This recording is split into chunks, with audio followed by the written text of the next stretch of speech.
Have you ever felt a mysterious pull toward ancient stories, as if the whispers of old legends could still be heard in the rustling of the leaves or the crashing of the waves? Irish mythology is one of those treasures, a collection of tales so rich and vibrant that they can make the heart race and the imagination soar. These stories are more than just fairy tales. They are the heartbeat of a culture, the soul of a people, and the essence of a land steeped in history and magic. Imagine sitting by a warm fire on a stormy night, the wind howling outside, and a storyteller beginning to weave the tale that has been passed down through generations. This is where Irish mythology thrives, in the hearts and minds of those who listen and share these age-old stories. From the rolling green hills to the rugged coastline, every corner of Ireland is alive with the echoes of its mythical past. The importance of Irish mythology lies not just in its ability to entertain, but in its power to connect us to something greater. These myths serve as a bridge to the past, allowing us to walk in the footsteps of our ancestors, to see the world through their eyes, and to feel their hopes and fears. They remind us of where we come from and help us understand who we are. Irish mythology is a tapestry of heroism, love, betrayal, and triumph. It is filled with characters who are larger than life, yet profoundly human. Take the hero Cuchulainn, for example, whose bravery and tragic fate resonate with anyone who has faced insurmountable odds. His story is one of courage and sacrifice, and it stirs something deep within us, a desire to be brave in the face of adversity, to fight for what we believe in, and to accept our own flaws and limitations.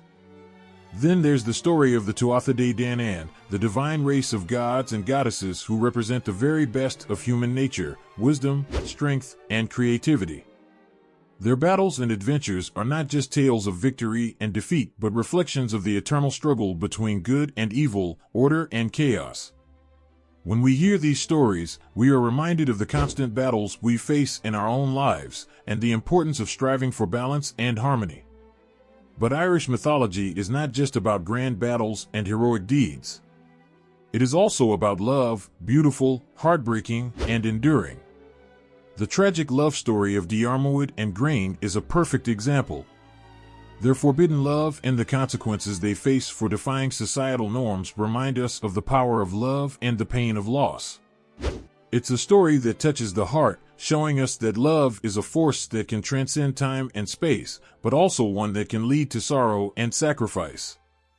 One of the most magical aspects of Irish mythology is its connection to the natural world. The myths are filled with enchanting landscapes and mystical creatures, from the serene beauty of Tir na Nog, the land of eternal youth, to the eerie cries of the banshee, foretelling death. These elements make the stories feel alive, as if the very land of Ireland is a character in its own right, with its own voice and spirit. The banshee's wail is not just a sound of doom, but a reminder of our mortality, a call to cherish every moment and to live fully. The fairies, or the Alsi, remind us that there is more to the world than what meets the eye, that there is magic and mystery all around us, if only we choose to see it. These stories teach us to respect and honor nature, to find wonder in the world around us, and to recognize the interconnectedness of all things. Irish mythology also holds a mirror to the human condition, reflecting our deepest fears, desires, and struggles. The stories of kings and warriors, gods and mortals, are filled with themes of power, loyalty, betrayal, and redemption. They show us that greatness often comes with a cost, that wisdom can be born from suffering, and that redemption is possible, even after the darkest of deeds. The tales of Finn MacCool and the Fianna, for instance, are stories of loyalty and camaraderie, of standing together in the face of danger, and of the bonds that tie us to our friends and family.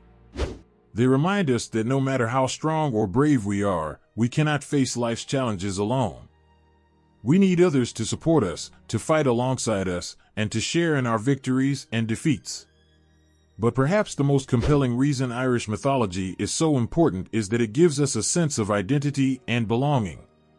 For those of Irish descent, these stories are a link to their heritage, a way to connect with the land of their ancestors and the culture that shaped them. For others, these myths offer a glimpse into a rich and vibrant world, full of lessons and insights that are universal in their appeal. When we hear the tale of Deirdre of the Sorrows, we are moved by her strength and resilience, her ability to endure despite the odds. Her story, like so many in Irish mythology, teaches us about the human spirit, about the capacity for hope and perseverance even in the face of unimaginable pain. In a world that often feels disconnected and fragmented, Irish mythology provides a sense of continuity and coherence. It reminds us that we are part of a larger story, one that began long before we were born and will continue long after we are gone. These stories are not just relics of the past, but living, breathing parts of our present, shaping how we see the world and our place in it. Irish mythology is a treasure trove of wisdom and wonder, a source of inspiration and solace. It teaches us about the power of storytelling, the importance of imagination, and the enduring strength of the human spirit. These myths are not just stories, they are lifelines, connecting us to the past, grounding us in the present, and guiding us toward the future. So, as the fire crackles and the shadows dance, let these tales of ancient heroes and timeless gods, of love and loss, of magic and mystery, fill your heart and soul. Feel the connection to the land of emerald green, to the people who have walked its hills and valleys, and to the enduring spirit of a culture that has given us some of the most beautiful and powerful stories ever told. Let the myths of Ireland awaken something within you, a sense of wonder and a reminder that we are all part of something much bigger than ourselves. Have you ever felt the whisper of ancient voices carried on the wind, telling stories of a time long past? The myths of Ireland are more than just tales, they are echoes of a vibrant history and culture that continue to resonate today. These stories come from a land where the past and present are intertwined, where every hill and river holds memories of heroes, gods, and magical beings. Long ago, Ireland was a land of druids and warriors, poets and kings. The people of ancient Ireland lived in a world where the natural and the supernatural were closely connected. Their lives were filled with rituals and traditions that honored the land and the forces that shaped it. This rich cultural backdrop is where Irish mythology was born. The myths of Ireland were first shared orally, passed from generation to generation by bards and storytellers. These tales were not written down until the arrival of Christian monks, who began to record them in manuscripts like the Book of Leinster and the Book of Kells. The monks preserved these stories, often blending them with Christian themes, which allowed the myths to survive through the ages. One of the most striking aspects of Irish mythology is its connection to the land itself. The landscape of Ireland is not just a setting but a character in these stories. The rolling green hills, misty mountains, and ancient forests are all infused with magic and meaning. The sacred sites, such as the Hill of Tara and Newgrange, are places where the boundaries between this world and the other world are thin. These places are where the myths come to life, where the past feels tangible. In the historical context, the myths served many purposes. They were a way to explain the world and its origins, to teach moral lessons, and to preserve the history and values of the people. The stories of gods and heroes reflected the ideals and aspirations of the society. The bravery of Cuchulainn, the wisdom of the Tuatha De Danann, and the tragic love of Diarmuid and Grain all embody qualities that were admired and respected. Cultural practices and social structures are also mirrored in these myths. The ancient Irish society was organized into tribes or clans, each with its own chieftain.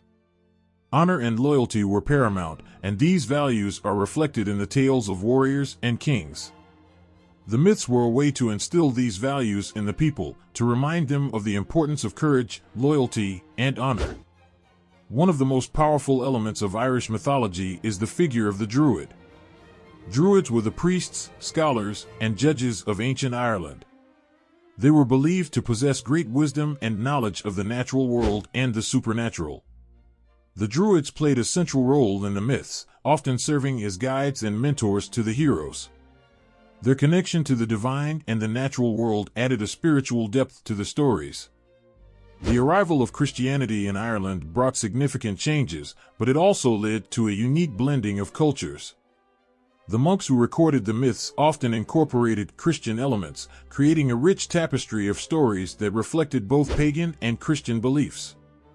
This blending can be seen in tales where Christian saints interact with ancient gods, showing a seamless fusion of old and new.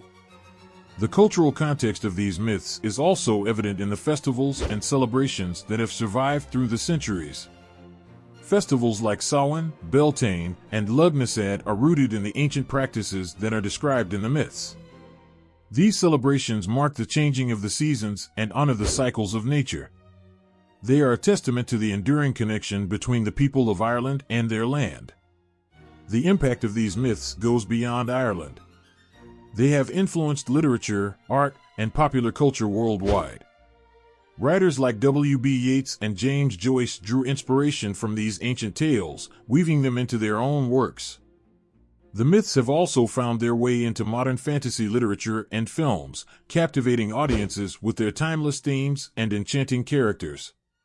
The cultural significance of Irish mythology is also seen in the revival of the Irish language and traditions. In recent years, there has been a renewed interest in preserving and celebrating the heritage of Ireland. Festivals, music, and literature all play a role in keeping the myths alive, ensuring that they continue to inspire and educate future generations. These stories are not just historical artifacts, they are living, breathing parts of the Irish identity. They connect the people to their ancestors, to the land, and to each other. The myths remind us of the power of storytelling, the importance of our roots, and the magic that can be found in the world around us. As you walk through the Irish countryside, it's easy to feel the presence of the past. The ancient stones and sacred sites whisper the stories of old, inviting you to listen. The myths of Ireland are a testament to the enduring spirit of a people who have faced many challenges but have never lost their connection to their heritage. They are a celebration of life, love, and the eternal dance between the natural and the supernatural. So, as the mist rises over the green hills and the sun sets over the ocean, let the stories of Irish mythology fill your heart. Feel the magic of the land, the strength of its heroes, and the wisdom of its legends. These myths are a gift from the past, a reminder that we are all part of a greater story that continues to unfold. Close your eyes and let your mind drift to a land where every hill and valley holds a story, where the very air is thick with magic and history.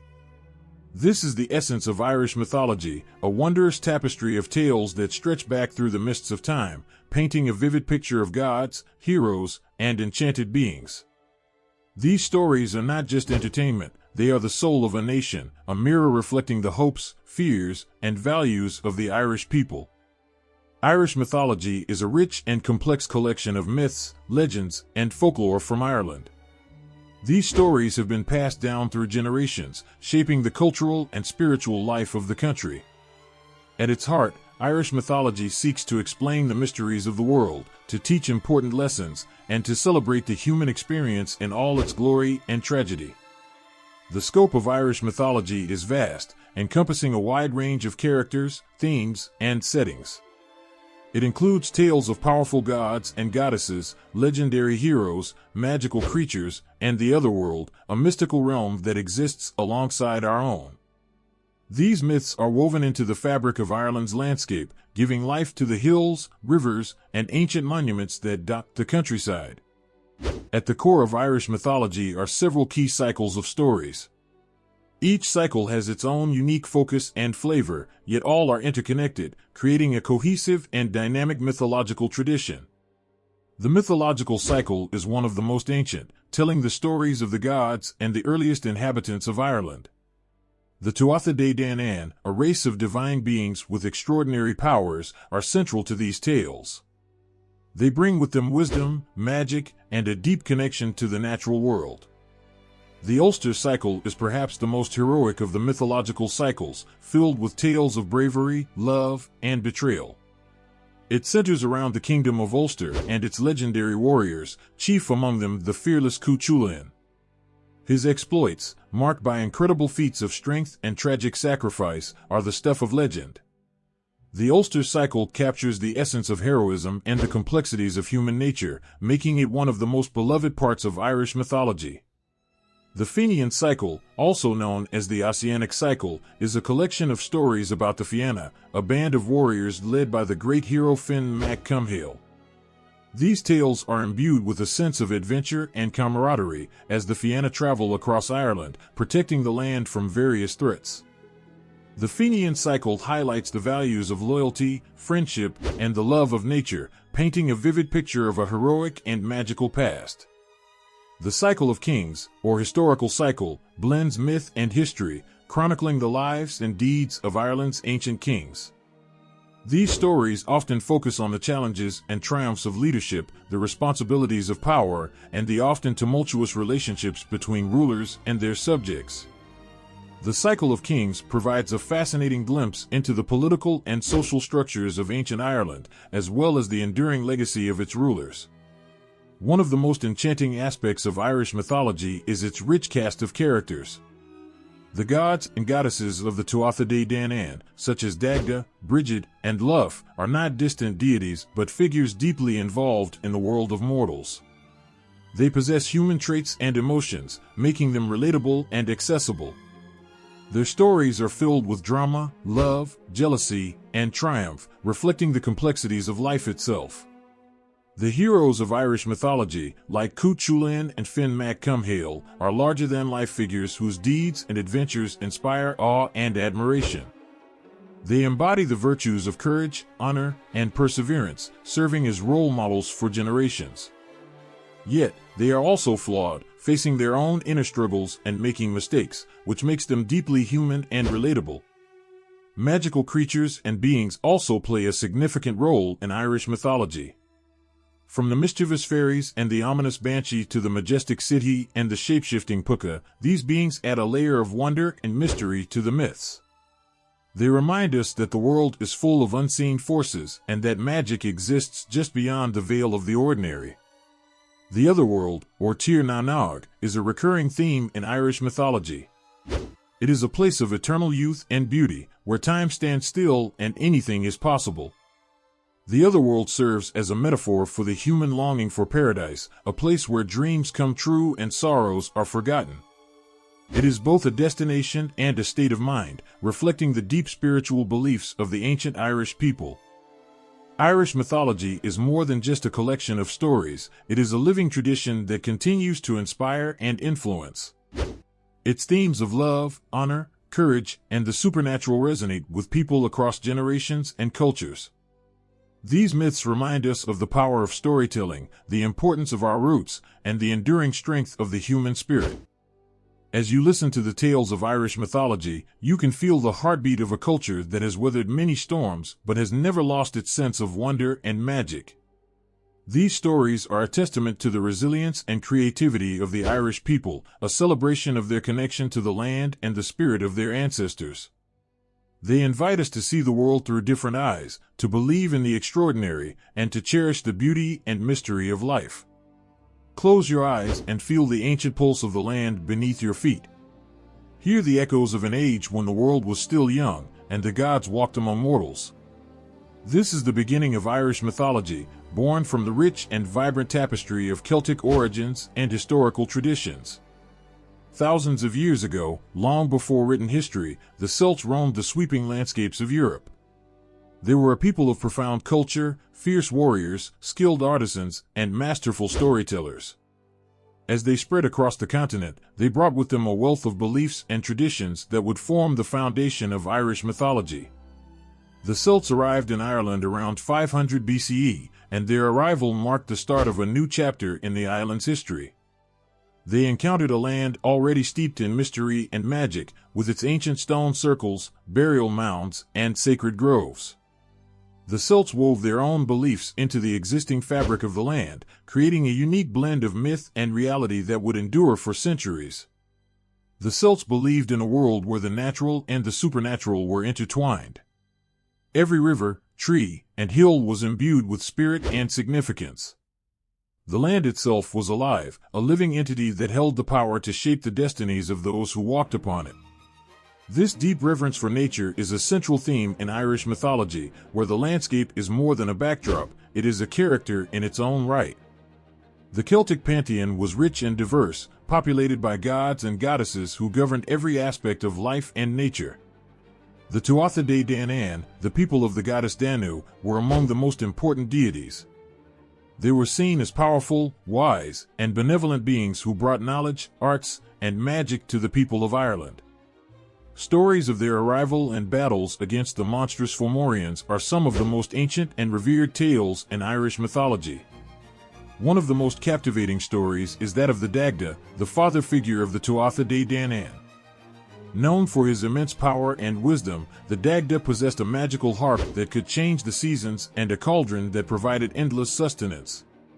His tales are not just stories of might and magic, but reflections of the Celts' deep respect for the cycles of nature and the sustenance the earth provides.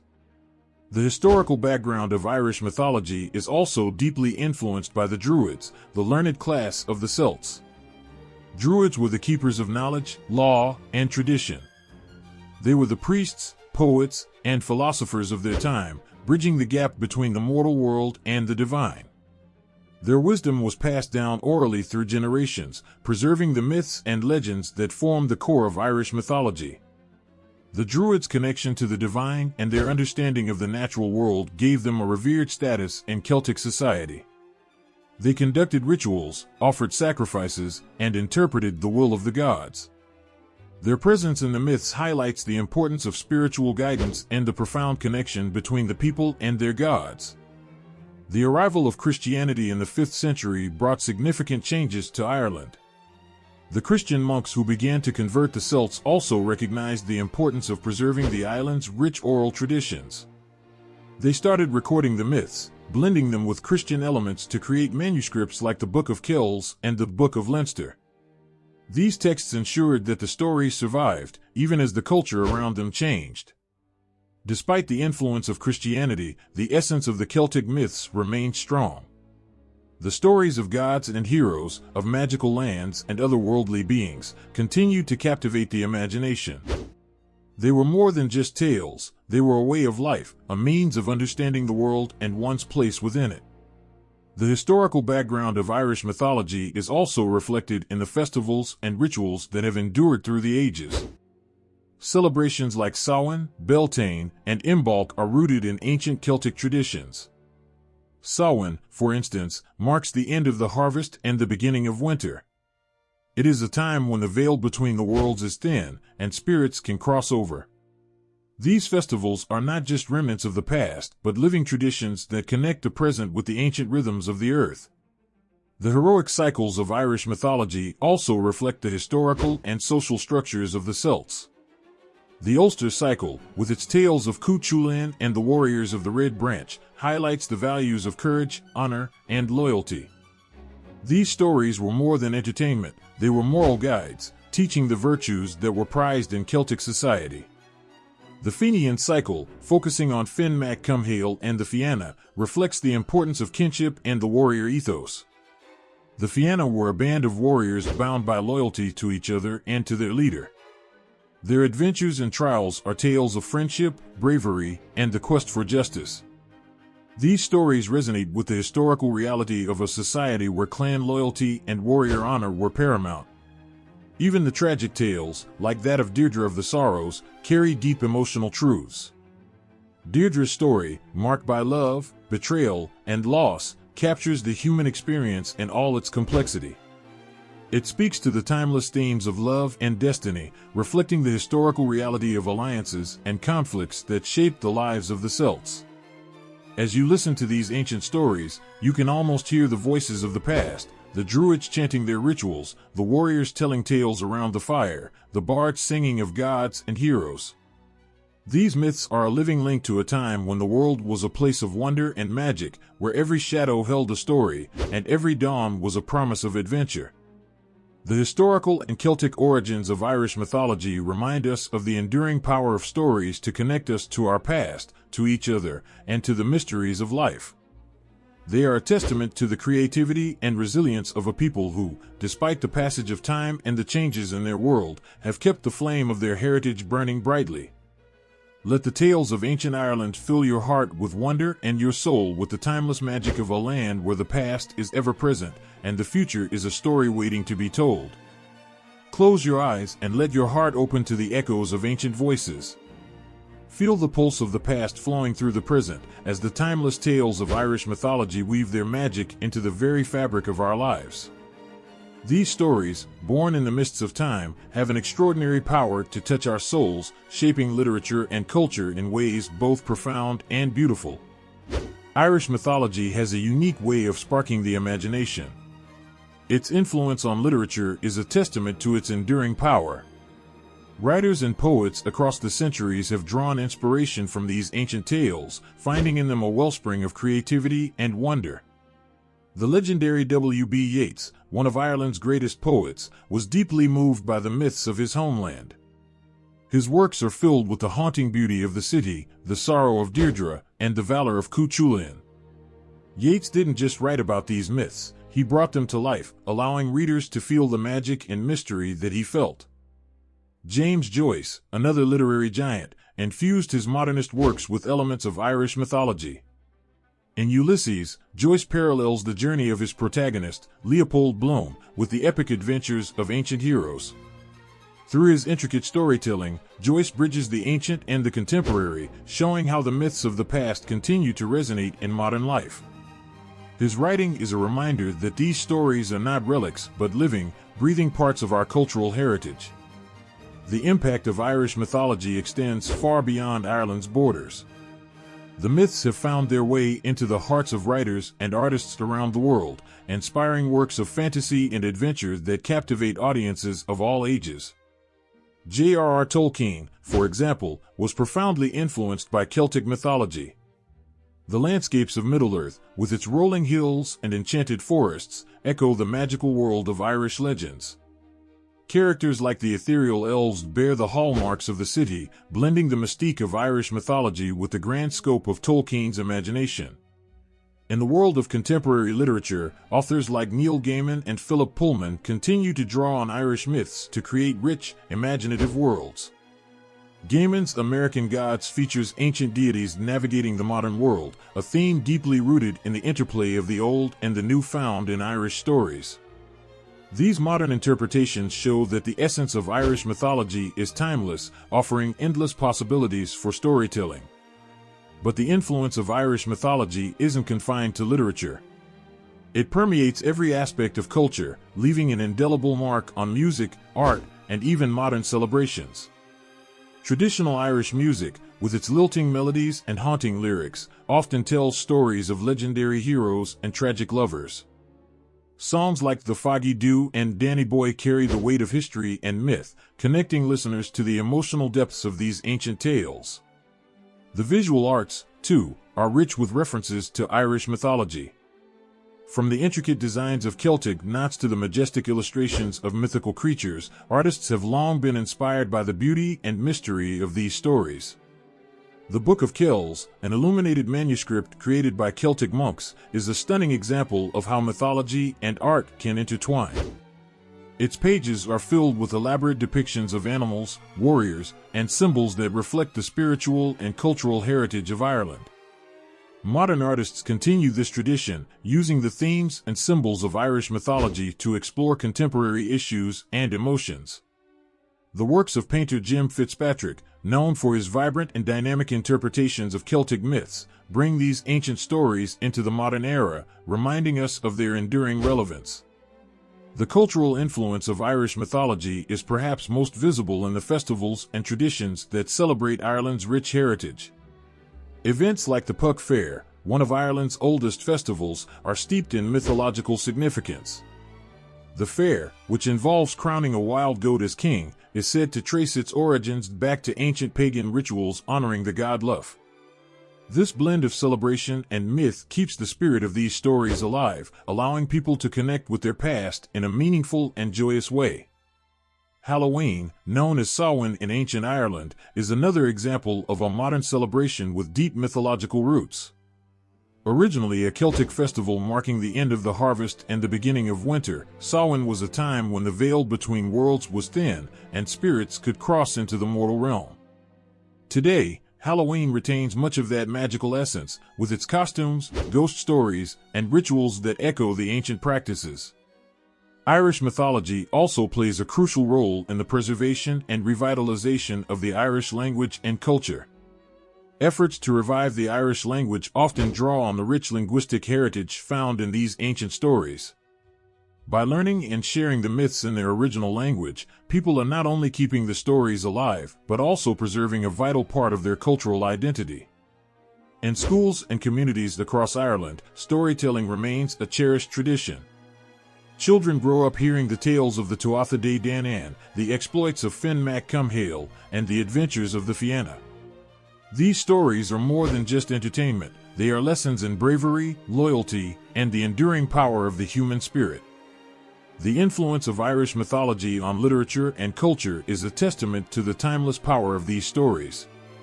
They remind us of the beauty and mystery of the world, the importance of courage and honor, and the deep connections that bind us to our past.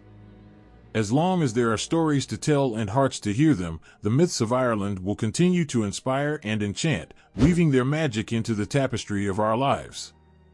In the beginning, there was nothing but a vast, silent void. From this emptiness, a spark of light ignited, and the world began to take shape. This is how the ancient Irish envisioned the birth of their world, a place where magic and reality intertwine, where every stone and tree has a story to tell. From the darkness and chaos emerged the first great beings, the primordial forces of nature. They molded the land, raised the mountains, carved the rivers, and filled the world with life. This was the dawn of time, a sacred moment when the earth itself was infused with divine power. Among these early forces were the Tuatha Dé Danann, the people of the goddess Danu. They came from the otherworld, a realm of eternal beauty and youth, traveling through the mist and across the sea. Their arrival in Ireland was nothing short of miraculous. They brought with them a golden age of magic and wonder, a time when the very air shimmered with possibility. The Tuatha Dé Danann were no ordinary beings. They were gods and goddesses, each with their own unique gifts and powers.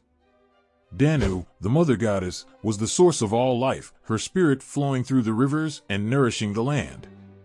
Dagda, the great father, wielded a magic club that could both kill and heal, and owned a cauldron that never emptied, symbolizing abundance and generosity.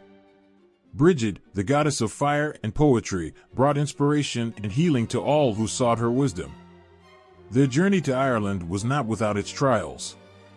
They faced fierce opposition from the Fomorians, a race of monstrous beings who represented the chaotic and destructive forces of nature. The battles between the Tuatha Dé Danann and the Fomorians were epic, shaking the very foundations of the earth.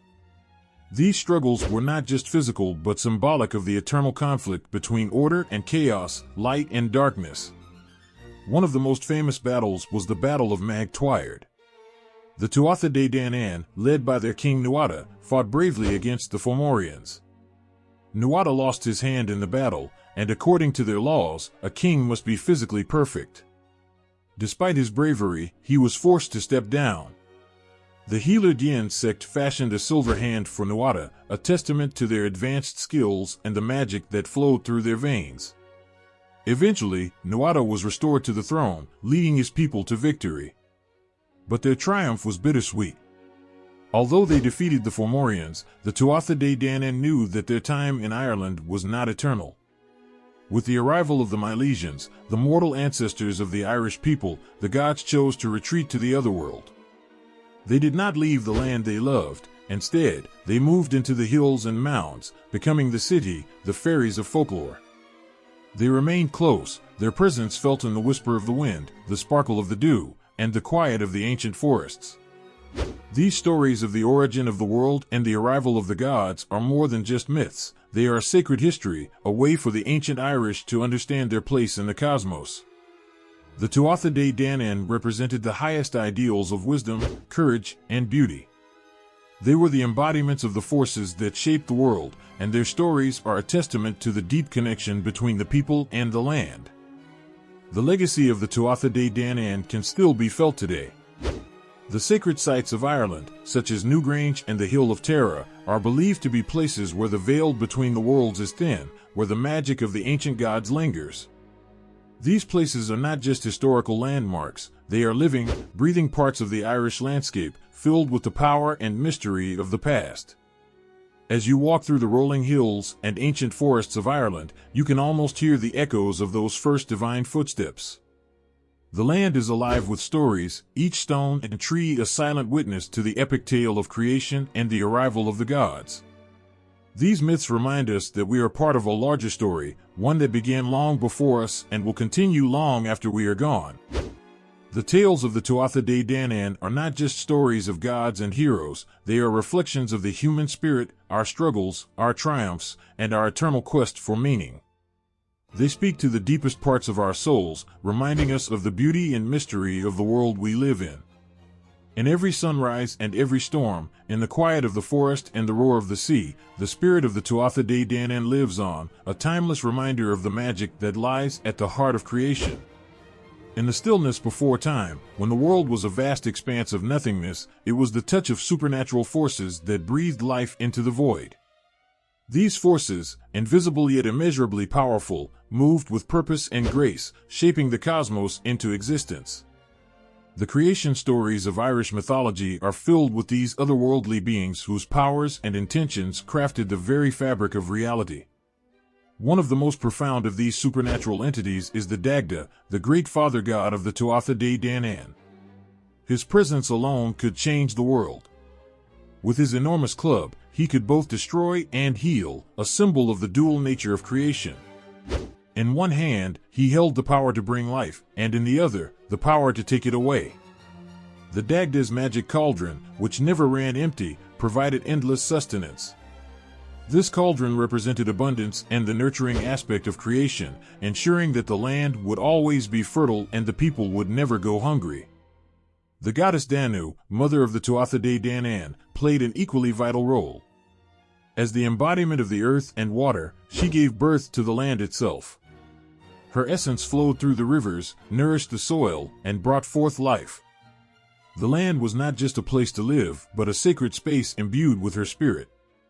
Danu's connection to the natural world illustrates how the early Irish people viewed the earth as a living entity, pulsating with divine energy. Supernatural forces also manifested through the city, the fairy folk who inhabited the otherworld.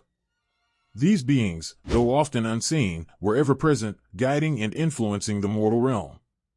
The city were believed to be the descendants of the Tuatha De Danann, retreating into the hills and mounds after their battles with the Fomorians and the arrival of the Milesians. They became the guardians of the natural world, their magic interwoven with the land itself. The city's power over the elements and their ability to manipulate time and space highlight the mysterious and awe-inspiring nature of these supernatural forces. The Morrigan, the goddess of war and fate, was another formidable force in the creation stories. She could transform into a raven and fly over the battlefield, her presence a harbinger of death and destiny. The Morrigan's role was to ensure the balance between life and death, creation and destruction. Her power was both feared and respected, a reminder that the forces of creation are not always gentle but necessary for the cycle of life to continue. Even the land and sea were filled with supernatural beings who played crucial roles in shaping the world. Manannán Mac Lir, the god of the sea, controlled the oceans and the weather, his moods reflected in the calm or stormy waters. His realm was both a barrier and a pathway, protecting the island of Ireland while also connecting it to other lands. Manannán's magical cloak, which could change color with his emotions, and his ship, which sailed without the need for oars, underscore the mystical and unpredictable nature of the sea. The sacred places of Ireland, such as the Hill of Tara and Newgrange, are believed to be infused with the power of these supernatural forces. These sites are more than mere physical locations, they are portals to the otherworld, where the veil between the mortal realm and the divine is thin. The alignment of Newgrange with the winter solstice sun is a testament to the ancient Irish's understanding of the cosmos and their reverence for the supernatural forces that governed it. Standing in these places, one can almost feel the heartbeat of the earth, the lingering presence of the gods and goddesses who shaped the world. Supernatural forces also played a vital role in the creation of humankind. The first humans were crafted from the natural elements, imbued with the breath of life by the gods. These creation stories emphasize the deep connection between humans and the divine, suggesting that we are not separate from the world but an integral part of it. The gods' intervention in human affairs, whether through blessings or curses, reflects the belief that the supernatural forces are always watching, always influencing the course of history. The interplay between the supernatural and the natural is a recurring theme in Irish mythology. The land itself is seen as a living, breathing entity, its features shaped by the hands of the gods. The hills, rivers, and forests are not just geographical features but sacred spaces filled with magic and mystery. This belief in the interconnectedness of all things is a testament to the ancient Irish's reverence for the world around them. Even today, the legacy of these supernatural forces lives on. The stories of the Tuatha Dé Danann, the city, and the other mystical beings continue to inspire and captivate. They remind us of a time when the world was filled with wonder, when the boundaries between the natural and the supernatural were fluid and ever-changing. These tales speak to the eternal human quest for understanding, our longing to connect with something greater than ourselves. The role of supernatural forces in the creation stories of Irish mythology is a powerful reminder of the magic that lies at the heart of existence. These forces shaped the world, breathed life into the land, and continue to influence the way we see and interact with the world today. The gods and goddesses, the fairies and spirits, are not just figures of myth but embodiments of the profound mysteries of creation, forever etched into the landscape of Ireland and the hearts of its people. In the hush of ancient times, when the world was still young and full of wonders, there emerged a people of such extraordinary beauty and power that their legends would be whispered across centuries. They were the Tuatha Dé Danann, the people of the goddess Danu, and their story is one of magic, valor, and enchantment. Born from the union of earth and sky, the Tuatha Dé Danann were divine beings who embodied the very essence of nature and the cosmos. They were more than just gods and goddesses, they were the soul of Ireland, its heartbeat and its breath. These ethereal beings arrived in Ireland cloaked in mist and mystery, their presence heralded by a brilliance that set the land aglow with wonder. Their origin is steeped in magic. The Tuatha Dé Danann hailed from the otherworld, a realm of perpetual youth and beauty. They were the descendants of Danu, the great mother goddess, whose spirit flowed through every river and hill, every tree and stone. This lineage endowed them with unparalleled powers and a deep connection to the land they came to rule. When the Tuatha Dé Danann arrived in Ireland, they brought with them 4 sacred treasures, each imbued with incredible power. These treasures defined their character and their destiny. The first was the Stone of Fel, a mystical stone that would cry out under the true king of Ireland, symbolizing the divine right to rule. The second was the Spear of Luff, a weapon so powerful that it guaranteed victory to its wielder. The third was the Sword of Nuada, which could cut through any armor and strike down any enemy. Lastly, there was the Cauldron of Dagda, which provided an endless supply of food, representing abundance and generosity. The Tuatha Dé Danann were not just warriors and rulers, they were also masters of arts and magic. Each member possessed unique qualities and gifts that made them extraordinary. Dagda, the chief of the gods, was known for his immense strength and wisdom. He carried a club that could kill with one end and bring to life with the other, and his cauldron never ran empty, ensuring that no one would ever go hungry. Nuada, the first king of the Tuatha Dé Danann, was a symbol of justice and leadership. Despite losing his hand in battle, he was fitted with a silver hand crafted by the god Dien Sect, and later, with a fully functional hand made of flesh and blood, thanks to the healing powers of his son Mythic. This transformation highlighted not only the advanced knowledge and skills of the Tuatha Dé Danann but also their resilience and adaptability. Brigid, the goddess of fire, poetry, and healing, brought light and inspiration to the people. Her flame was eternal, a beacon of hope and creativity. Brigid's presence was a reminder of the gentle yet powerful force of life, nurturing growth and fostering the arts. Luff, known as the Many-Skilled, was a warrior and a craftsman, an embodiment of excellence in every field. His talents spanned music, poetry, healing, and warfare, making him a beloved and respected figure among his people. Luffa's leadership in the Battle of Mag Twyard against the Fomorians was legendary, demonstrating his strategic genius and indomitable spirit. The Tuatha Dé Danann's reign was a golden age for Ireland, a time when the land was lush and the people thrived. They were not mere rulers, but caretakers of the earth, ensuring that nature and society existed in harmony.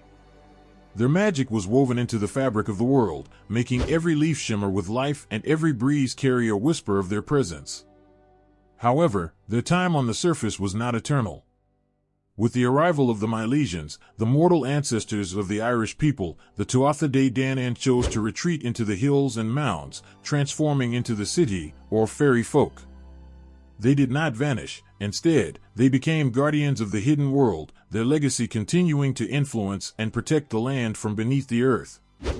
Even in their hidden realm, the characteristics of the Tuatha Dé Danann remain a guiding force.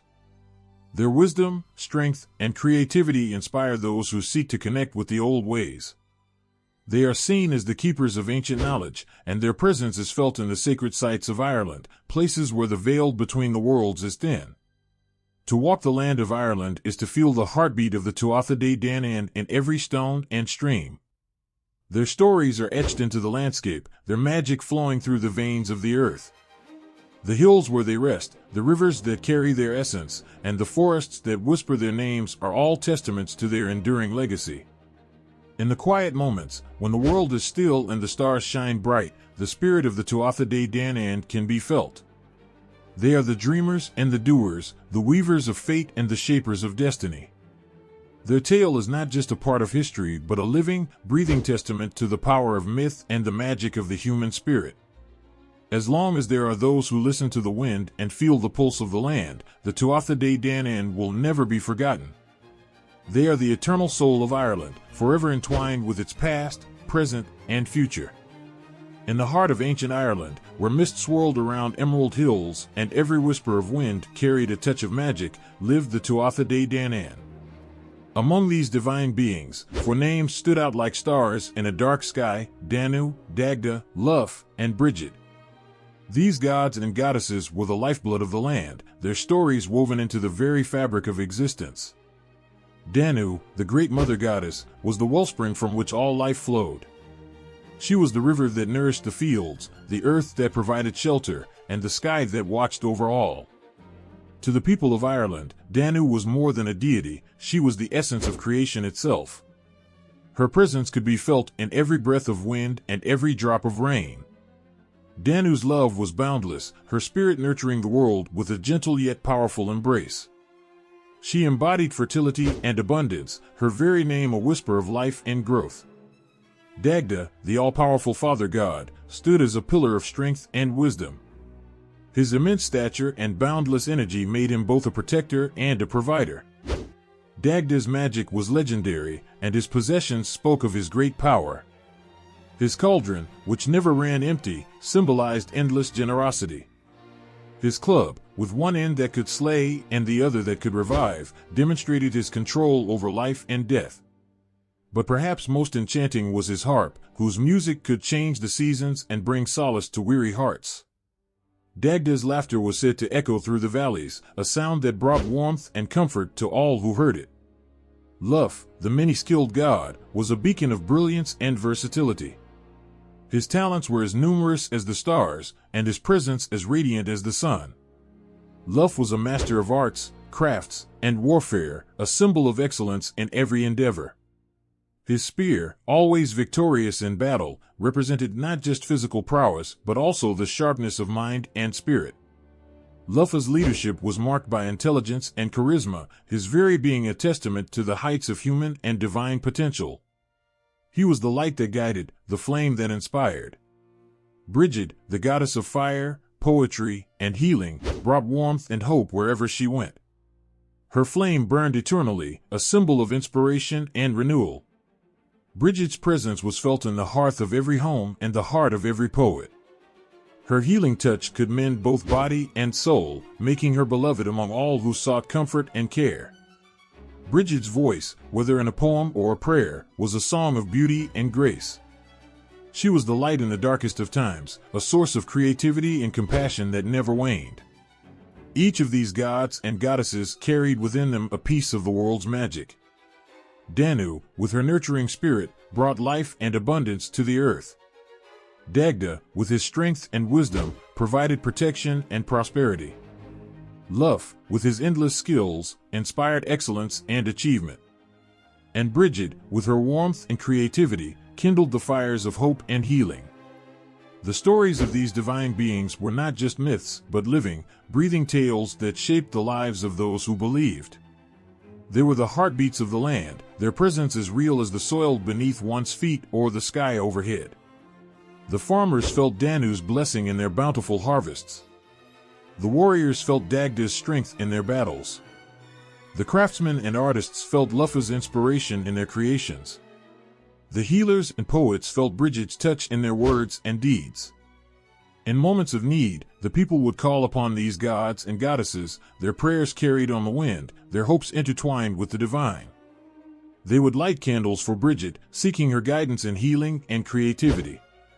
They would offer gifts to Dagda, asking for his protection and strength. They would honor Lugh with festivals, celebrating his many talents and seeking his favor.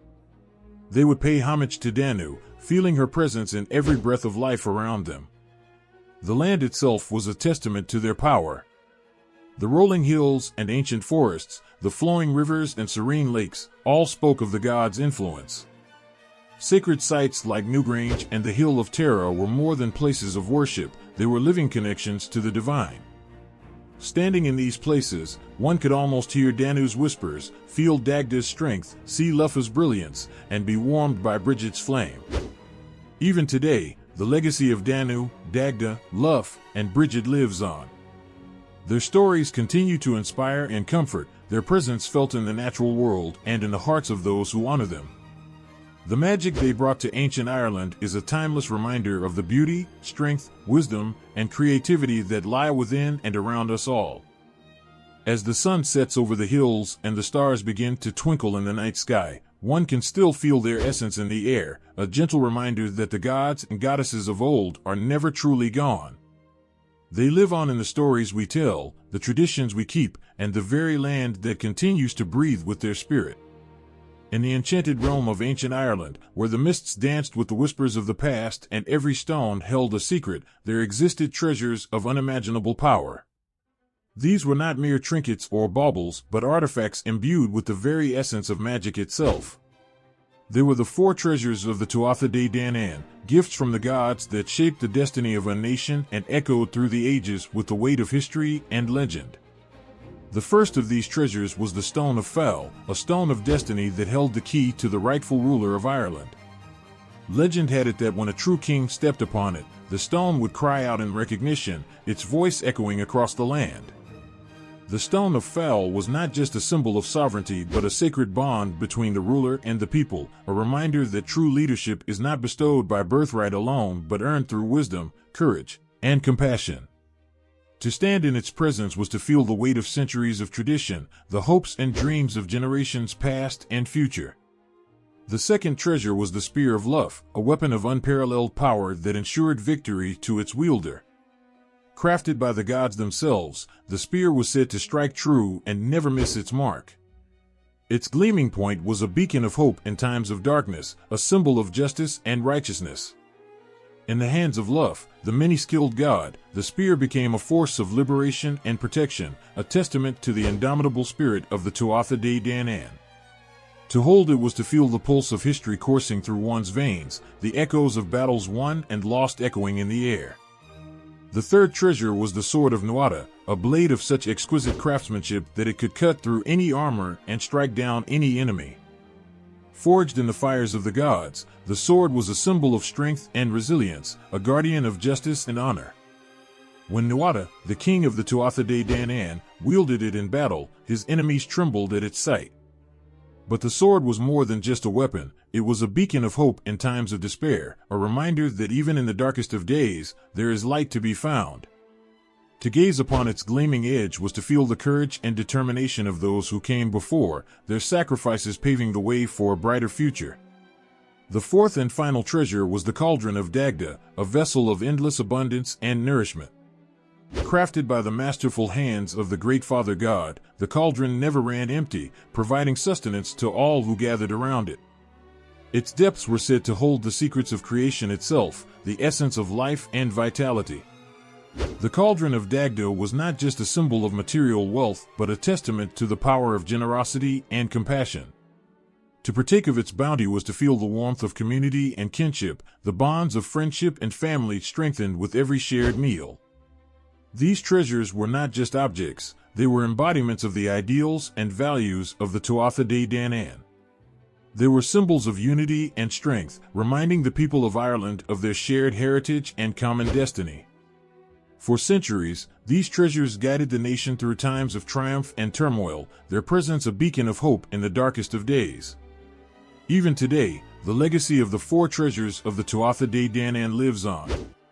Their stories continue to inspire and captivate, their power resonating through the pages of history and legend. They are more than just relics of the past, they are living symbols of the enduring spirit of Ireland, a reminder that even in the face of adversity, there is always hope and strength to be found. As the sun sets over the ancient hills and the stars begin to twinkle in the night sky, one can almost hear the whispers of the gods, their voices carried on the wind. The stone of Fowl stands silent sentinel, its secrets waiting to be revealed to those who seek them. The spear of Luff gleams in the moonlight, a beacon of hope in a world filled with darkness. The sword of Nuada gleams with the light of 1,000 stars, its blade ready to defend the innocent and uphold justice. And the cauldron of Dagda bubbles with the laughter and song of a people united in purpose and vision. For as long as these treasures endure, so too will the spirit of the Tuatha De Danann, a testament to the resilience and indomitable spirit of the people of Ireland. In the annals of Irish mythology, there is a tale that echoes through the ages, a story of bravery, sacrifice, and the eternal struggle between light and darkness. It is the saga of the first battle of MYTHOLOGY, a clash of titans that shook the very foundations of the world and forever changed the course of history. At the heart of this epic conflict were two mighty races, the Tuatha De Danann, the divine beings who ruled over Ireland with wisdom and magic, and the Fomorians, the dark and monstrous beings who sought to enslave and destroy. Their enmity ran deep, born from the primordial forces of chaos and order, light and shadow. The stage was set on the plains of MYTHOLOGY, a sacred battleground where the fate of Ireland would be decided. The air crackled with tension as the two armies gathered, their banners flying high, their warriors bracing for the coming storm. On one side stood the Tuatha De Danann, led by their king Nuada, a symbol of justice and honor. On the other side loomed the Fomorians, led by their fierce king Balor, a monstrous giant with a single eye that could unleash destruction with a single glance. As the sun rose on that fateful day, the two armies clashed with a ferocity that shook the heavens. Swords clashed, spears flew, and magic crackled in the air like lightning.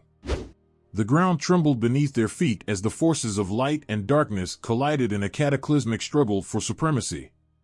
The battle raged on for days, each side gaining ground and losing it in turn. The Tuatha De Danann fought with valor and determination, their courage bolstered by the memory of their ancestors and the hope for a better future. Dagda, the great father god, wielded his mighty club with unmatched strength, striking down the enemy with righteous fury. Luff, the many-skilled god, led his warriors with cunning and strategy, his spear cutting through the ranks of the Fomorians like a scythe through wheat. Brigid, the goddess of fire and poetry, inspired her allies with her words and healed their wounds with her touch, her flame burning bright even in the darkest of times. But the Fomorians were no less formidable, their ranks bolstered by monsters and demons from the depths of the underworld. Balor, with his single baleful eye, unleashed his fury upon the battlefield, his gaze turning friend and foe alike to stone. The Morrigan, the goddess of war and fate, flew overhead in the form of a raven, her shadow casting a pall over the battlefield and striking fear into the hearts of the Tuatha De Danann. As the sun began to set on the third day of battle, the outcome hung in the balance. Both sides had suffered heavy losses, their warriors weary and their spirits tested. But then, in a moment that would be remembered for eternity, Luff stepped forward to face Balor in single combat. With a mighty cry, Luff charged at the monstrous king, his spear held high. Balor, seeing his adversary approach, raised his eyelid, preparing to unleash his devastating gaze. But before he could do so, Luff hurled his spear with all his strength, aiming for the giant's single eye. The spear struck true, piercing through Balor's eye and shattering the darkness that had shrouded the battlefield. With a roar of agony, the monstrous king stumbled backwards, his power broken, his army thrown into disarray. In that moment of triumph, the tide of battle turned in favor of the Tuatha Dé Danann, their enemies routed and their victory assured. As the dust settled and the echoes of battle faded into silence, the survivors gathered to mourn the fallen and celebrate their hard-won triumph. The first battle of Mag Twyrd had been won, but at great cost. The fields were littered with the bodies of the fallen, their sacrifices a testament to the price of freedom and the resilience of the human spirit. But amidst the sorrow and the pain, there was also hope. For the victory of the Tuatha Dé Danann had not just secured their dominion over Ireland, it had also ushered in a new era of peace and prosperity. The darkness had been vanquished, at least for a time, and the light of hope burned bright in the hearts of the people. And so, the tale of the first battle of Mag Twyrd endures, a reminder of the power of courage and the triumph of good over evil. It is a story that speaks to the eternal struggle between light and darkness, a struggle that rages on even to this day. But as long as there are those willing to fight for what is right, to stand up against tyranny and oppression, there will always be hope for a brighter tomorrow. In the heart of ancient Ireland, where legends whispered in the wind and the land itself held memories of battles long past, there came a time when the forces of light and darkness clashed once again. It was the Second Battle of Mag Twyrd, a conflict that would test the courage and resolve of the Tuatha Dé Danann and shape the destiny of a nation.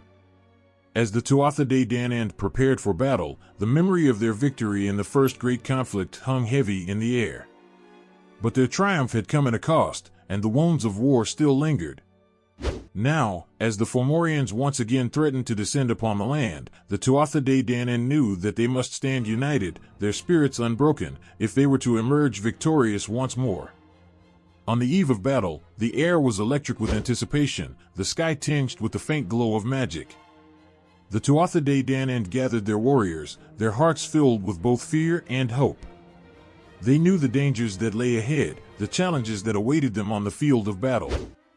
But they also knew that they fought not just for themselves, but for the future of Ireland, for the light that must never be extinguished. As dawn broke over the plains of Mag Twyrd, the two armies clashed with a fury that shook the very earth. Swords flashed, spears flew, and magic crackled in the air like lightning. The ground trembled beneath the weight of the combatants, their cries mingling with the roar of battle. For days, the conflict raged on, neither side willing to yield an inch of ground. In the midst of the chaos, the leaders of the Tuatha Dé Danann stood firm, their courage unwavering in the face of adversity. Dagda, the great father god, wielded his mighty club with unmatched strength, striking down the enemy with righteous fury. Luff, the many-skilled god, led his warriors with cunning and strategy, his spear cutting through the ranks of the Fomorians like a scythe through wheat.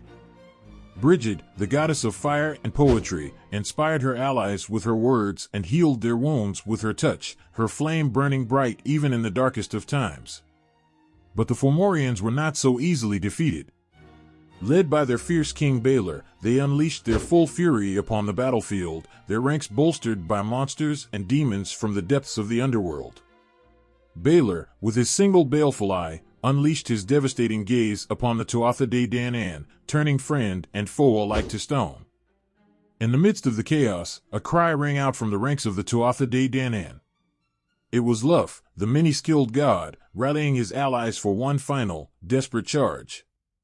With a mighty roar, he led his warriors into the heart of the enemy's forces, his spear held high, his spirit aflame with determination. As the sun began to set on the third day of battle, the outcome hung in the balance. Both sides had suffered heavy losses, their warriors weary and their spirits tested. But then, in a moment that would be remembered for eternity, Luff once again stepped forward to face Balor in single combat. With a mighty cry, Luff charged at the monstrous king, his spear held high. Balor, seeing his adversary approach, raised his eyelid, preparing to unleash his devastating gaze. But before he could do so, Luff hurled his spear with all his strength, aiming for the giant's single eye. The spear struck true, piercing through Balor's eye and shattering the darkness that had shrouded the battlefield. With a roar of agony, the monstrous king stumbled backwards, his power broken, his army thrown into disarray. In that moment of triumph, the tide of battle turned in favor of the Tuatha Dé Danann, their enemies routed and their victory assured. As the dust settled and the echoes of battle faded into silence, the survivors gathered to mourn the fallen and celebrate their hard-won triumph. The second battle of Mag Tuired had been won, but at great cost. The fields were littered with the bodies of the fallen, their sacrifices a testament to the price of freedom and the resilience of the human spirit. But amidst the sorrow and the pain, there was also hope. For the victory of the Tuatha Dé Danann had not just secured their dominion over Ireland, it had also ushered in a new era of peace and prosperity. The darkness had been vanquished, at least for a time, and the light of hope burned bright in the hearts of the people. And so, the tale of the second battle of Mag Tuired endures, a reminder of the power of courage and the triumph of good over evil. It is a story that speaks to the eternal struggle between light and darkness, a struggle that rages on even to this day.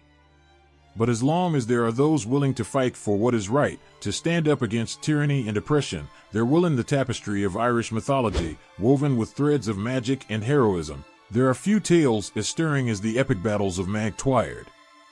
These clashes between the Tuatha Dé Danann and the Fomorians are not just stories of conflict, they are sagas of courage, sacrifice, and the eternal struggle between light and darkness. As the sun sets over the ancient hills and the stars begin to twinkle in the night sky, the echoes of these battles still resonate in the hearts of those who hear them. For the significance of these conflicts goes far beyond mere conquest or victory. They are moments frozen in time, where the fate of nations hangs in the balance, where the very essence of humanity is tested and forged anew. The first battle of Mag Tuired was a clash of titans, a struggle for supremacy that shook the very foundations of the world. On one side stood the Tuatha Dé Danann, the divine beings who ruled over Ireland with wisdom and magic. On the other side loomed the Fomorians, the dark and monstrous beings who sought to enslave and destroy. For days, the two armies clashed with a ferocity that shook the heavens. Swords clashed, spears flew, and magic crackled in the air like lightning.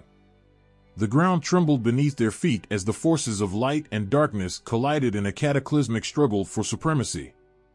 But amidst the chaos and the carnage, there emerged a hero, Lugh, the many-skilled god, whose courage and cunning turned the tide of battle in favor of the Tuatha Dé Danann.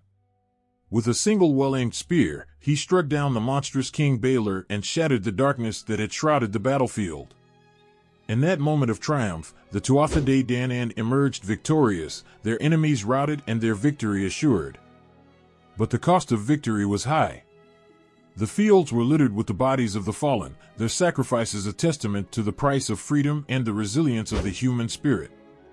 Yet amidst the sorrow and the pain, there was also hope. For the victory of the Tuatha Dé Danann had not just secured their dominion over Ireland, it had also ushered in a new era of peace and prosperity. The second battle of Mag Tuired was a continuation of this epic struggle, a desperate bid by the Fomorians to reclaim what they had lost. Once again, the two armies clashed with a ferocity that shook the very earth. But this time, the Tuatha Dé Danann were ready. Led by their courageous leaders, they stood firm in the face of adversity, their spirits unbroken, their resolve unwavering. As the battle raged on, Lugh once again emerged as a hero, leading his warriors into the heart of the enemy's forces with a mighty roar. With a single well-aimed spear, he struck down Balor once more, shattering the darkness and securing victory for the Tuatha Dé Danann. But the cost of victory was once again high. The fields were littered with the bodies of the fallen, their sacrifices a reminder of the price of freedom and the resilience of the human spirit. Yet amidst the sorrow and the pain, there was also hope. For the victory of the Tuatha Dé Danann had not just secured their dominion over Ireland, it had also ushered in a new era of peace and prosperity. The significance of these battles cannot be overstated. They are not just stories from a bygone era, they are timeless reminders of the power of courage, sacrifice, and the indomitable human spirit. They are tales that speak to the eternal struggle between light and darkness, a struggle that rages on even to this day. As the sun sets over the ancient hills and the stars begin to twinkle in the night sky, let us remember the heroes who fought and died on the fields of Mag Tuired. Let us honor their sacrifices and their courage, and let us draw inspiration from their example as we face our own battles in the journey of life. For as long as there are those willing to fight for what is right, to stand up against tyranny and oppression, there will always be hope for a brighter tomorrow. In the heart of the Emerald Isle, nestled amidst rolling green hills and winding rivers, lies a kingdom steeped in legend and lore. It is a land where the echoes of the past whisper in the wind, where every stone tells a tale of heroes and warriors, of magic and mystery. This is the Kingdom of Ireland, a place of unparalleled beauty and significance that has captivated the hearts and minds of people for centuries. The significance of Ireland cannot be overstated. It is not just a place on a map, it is a symbol of resilience, of endurance, and of the human spirit. For thousands of years, this small island has been a crucible of history, a melting pot of cultures and traditions that have shaped the course of nations and civilizations. At the heart of Ireland lies its people, proud and resilient, their spirits forged in the crucible of adversity. From the ancient Celts who first settled these lands to the modern-day inhabitants who carry on their legacy, the people of Ireland have always been defined by their strength, their courage, and their unwavering determination to persevere in the face of hardship. But Ireland is more than just its people, it is also a land of breathtaking natural beauty and wonder. From the windswept cliffs of Moher to the mystical forests of Killarney, from the serene lakes of Connemara to the rugged mountains of Donegal, Ireland's landscape is a testament to the power and majesty of nature. It is a place where the ancient and the modern, the natural and the supernatural, exist side by side in perfect harmony. But perhaps the true significance of Ireland lies in its rich tapestry of mythology and legend. For centuries, the stories of Ireland have captivated the hearts and minds of people around the world, weaving a spell of magic and wonder that transcends time and space. From the epic tales of Siú Chulainn and the Red Branch Knights to the enchanting legends of the Tuatha Dé Danann and the Fomorians, Ireland's mythology is a treasure trove of inspiration and imagination. But it is not just the stories themselves that make Ireland significant, it is also the values and ideals that they embody. The tales of bravery and sacrifice, of love and loyalty, speak to the very essence of what it means to be human. They remind us of our shared humanity, of the bonds that unite us across time and space, and of the enduring power of hope and resilience in the face of adversity. In the Kingdom of Ireland, every stone is a monument to the past, every hill a testament to the struggles of those who came before. It is a place where the spirits of the ancient Celts still linger, where the echoes of battles long past still reverberate in the air. It is a land of mystery and magic, of wonder and awe, where the veil between the mundane and the supernatural is thinner than anywhere else on earth. But above all else, Ireland is a place of significance because of the people who call it home. It is a land of poets and warriors, of saints and scholars, whose legacy lives on in the hearts and minds of those who cherish their memory. It is a place where the past meets the present, where tradition and innovation coexist in perfect harmony, and where the spirit of Ireland shines bright like a beacon of hope in the darkness. As the sun sets over the Emerald Hills and the stars begin to twinkle in the night sky, let us pause for a moment to reflect on the significance of Ireland. Let us honor the heroes and legends who have shaped its destiny, and let us draw inspiration from their example as we face the challenges of our own lives. For as long as there are people who believe in the magic and wonder of Ireland, its significance will endure for generations to come.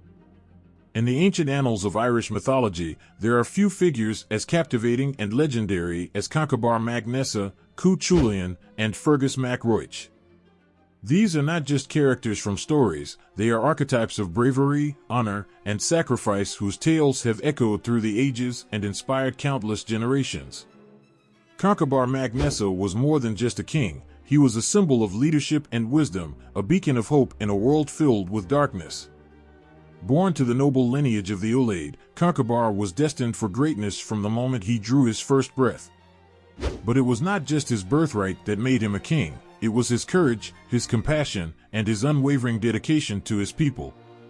From a young age, Conchobar exhibited the traits of a true leader. He was wise beyond his years, with a keen intellect and a deep understanding of the world around him. He was fair and just in his judgments, always striving to uphold the values of honor and integrity. And he was fearless in the face of adversity, never backing down from a challenge no matter how daunting it may seem. But perhaps Concobar's greatest strength lay in his ability to inspire others. With his words and his deeds, he rallied his people to his cause, uniting them in a common purpose and giving them hope in the darkest of times.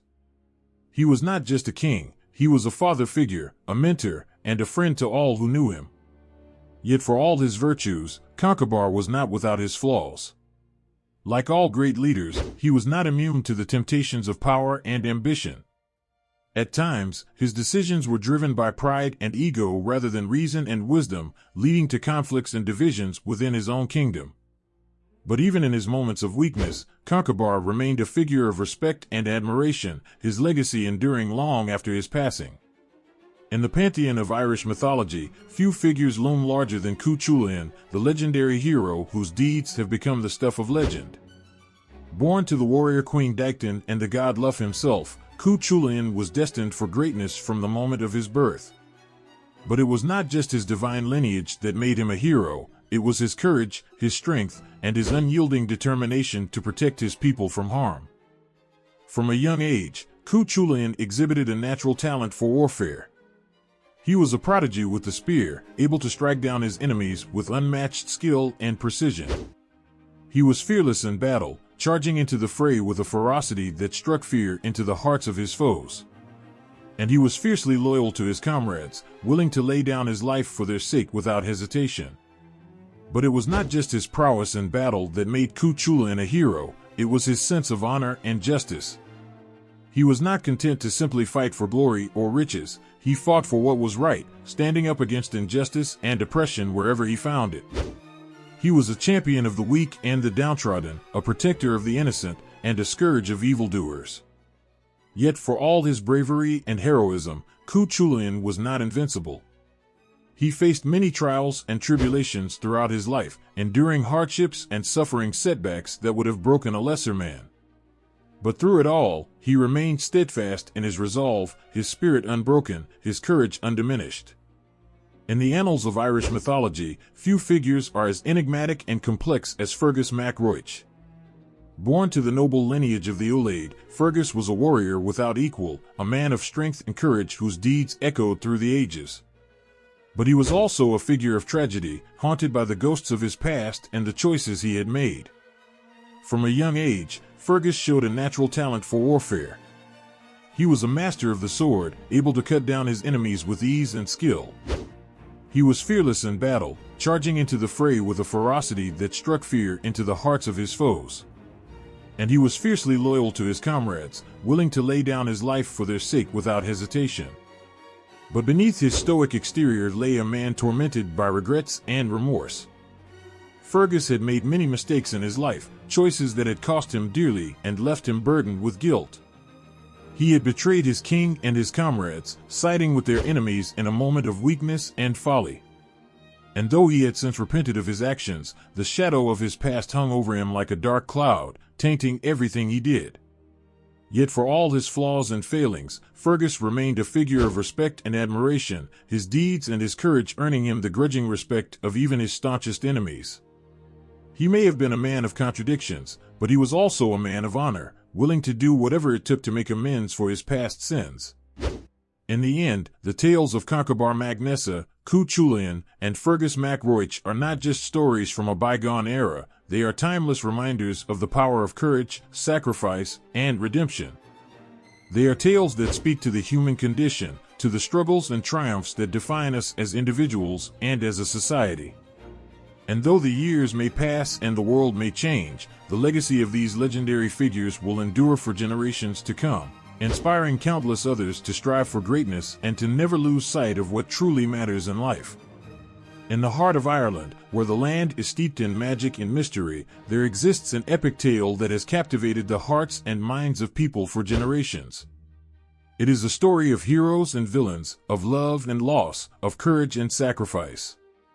It is the story of an epic journey that spans the length and breadth of the land, a journey that will leave you breathless and in awe of the power of the human spirit.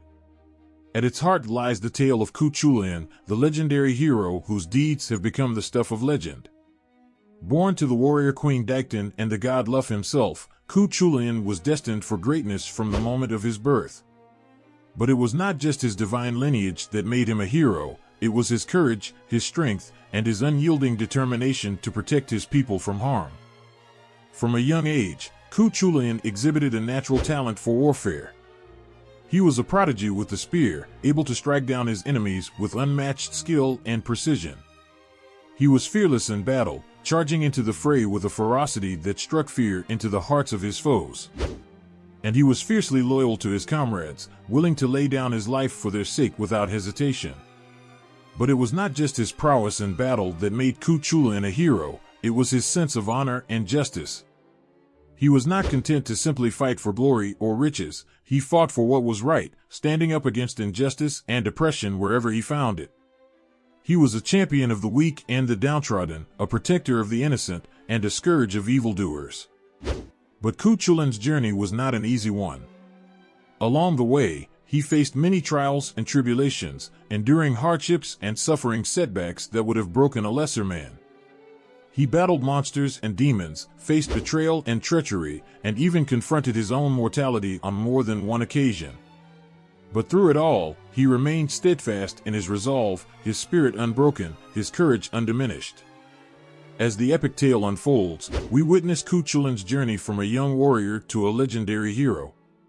We see him face challenges that would have defeated lesser men, overcoming impossible odds with bravery and determination. We witness the bonds of friendship and love that sustain him through the darkest of times, and the sacrifices he is willing to make for the greater good. But amidst the triumphs and the victories, there is also heartbreak and tragedy. We witness the loss of loved ones, the pain of betrayal, and the bitter sting of defeat.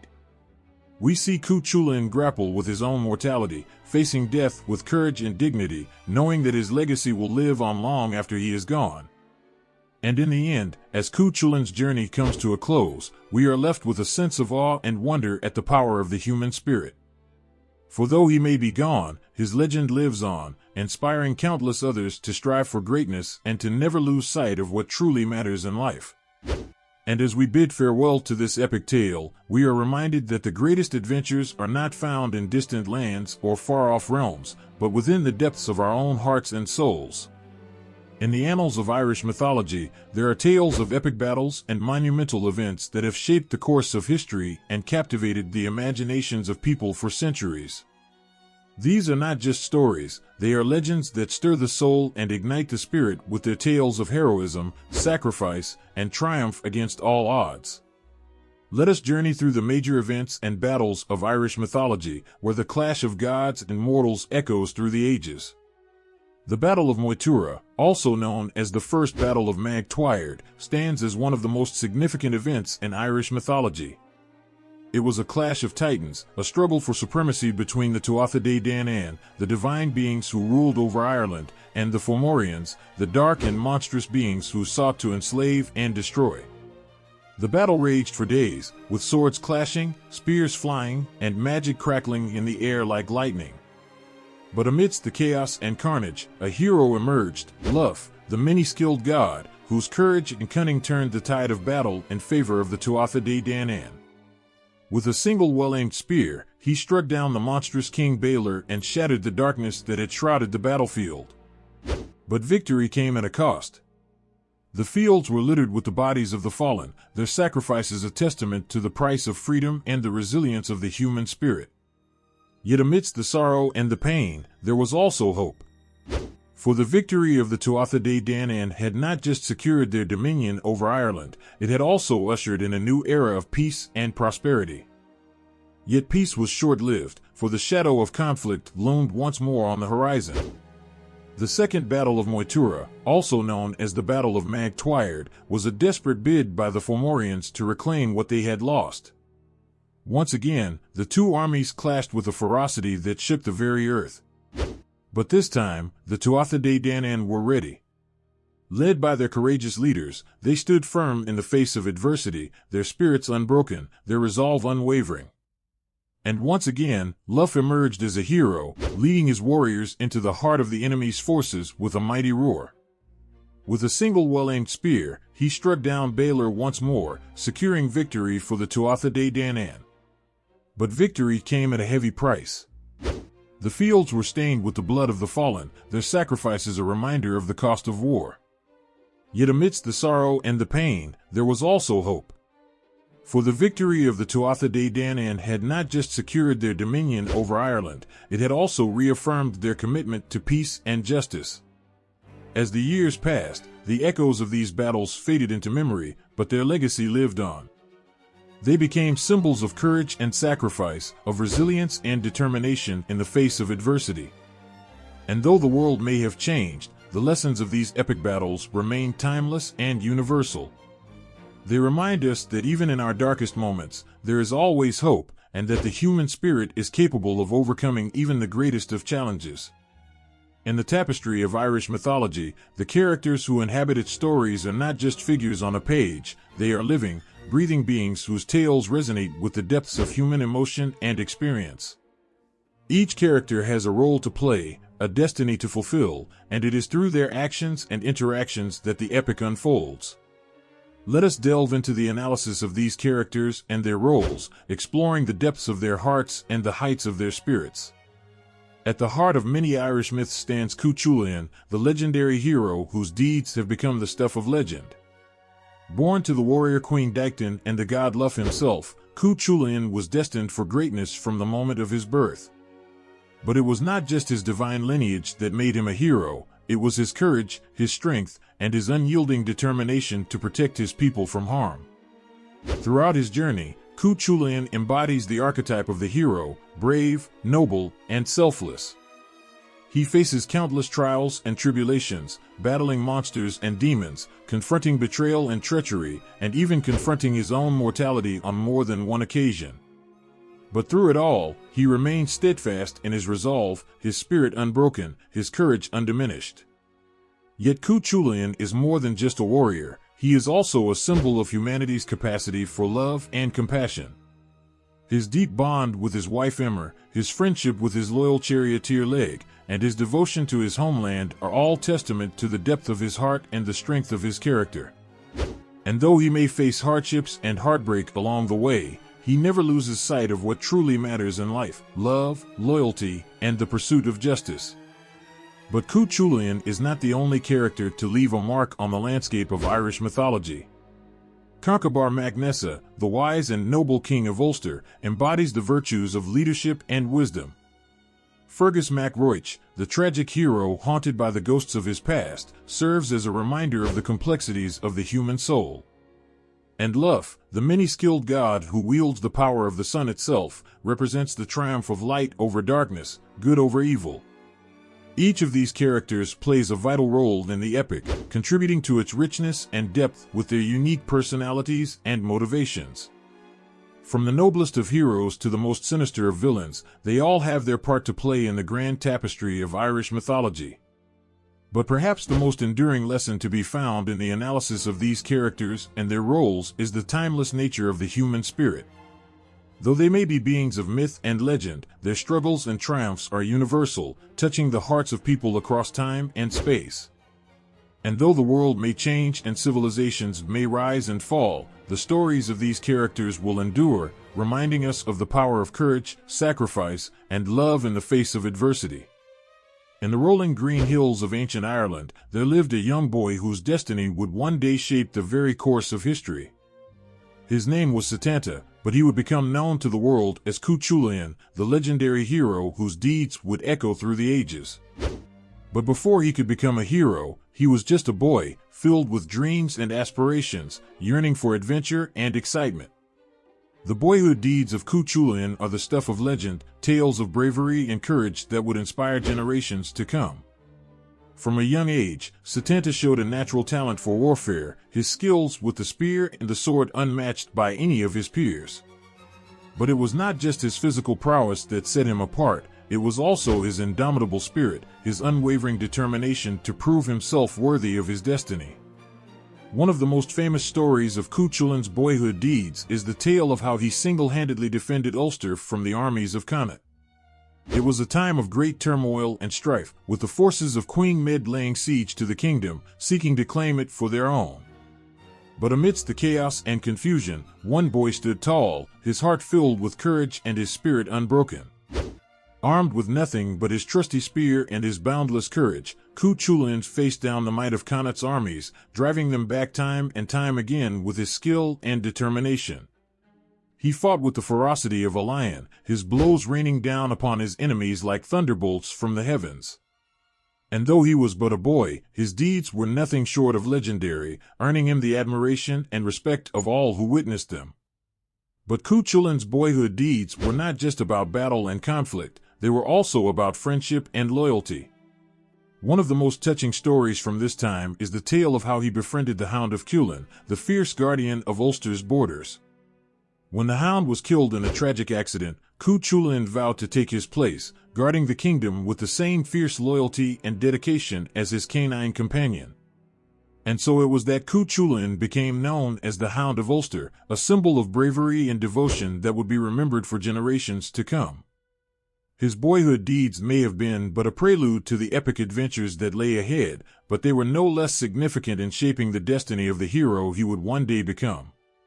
As the sun sets over the green hills of Ireland and the stars begin to twinkle in the night sky, let us pause for a moment to reflect on the boyhood deeds of Cuchulainn. Let us honor the bravery and courage of this legendary hero, whose name will live on in the hearts and minds of people for centuries to come. And let us draw inspiration from his example as we face the challenges of our own lives, knowing that with courage and determination, anything is possible. In the verdant lands of ancient Ireland, amidst the whispers of the wind and the rustle of the trees, there lived a maiden whose beauty was said to rival that of the fairest flower.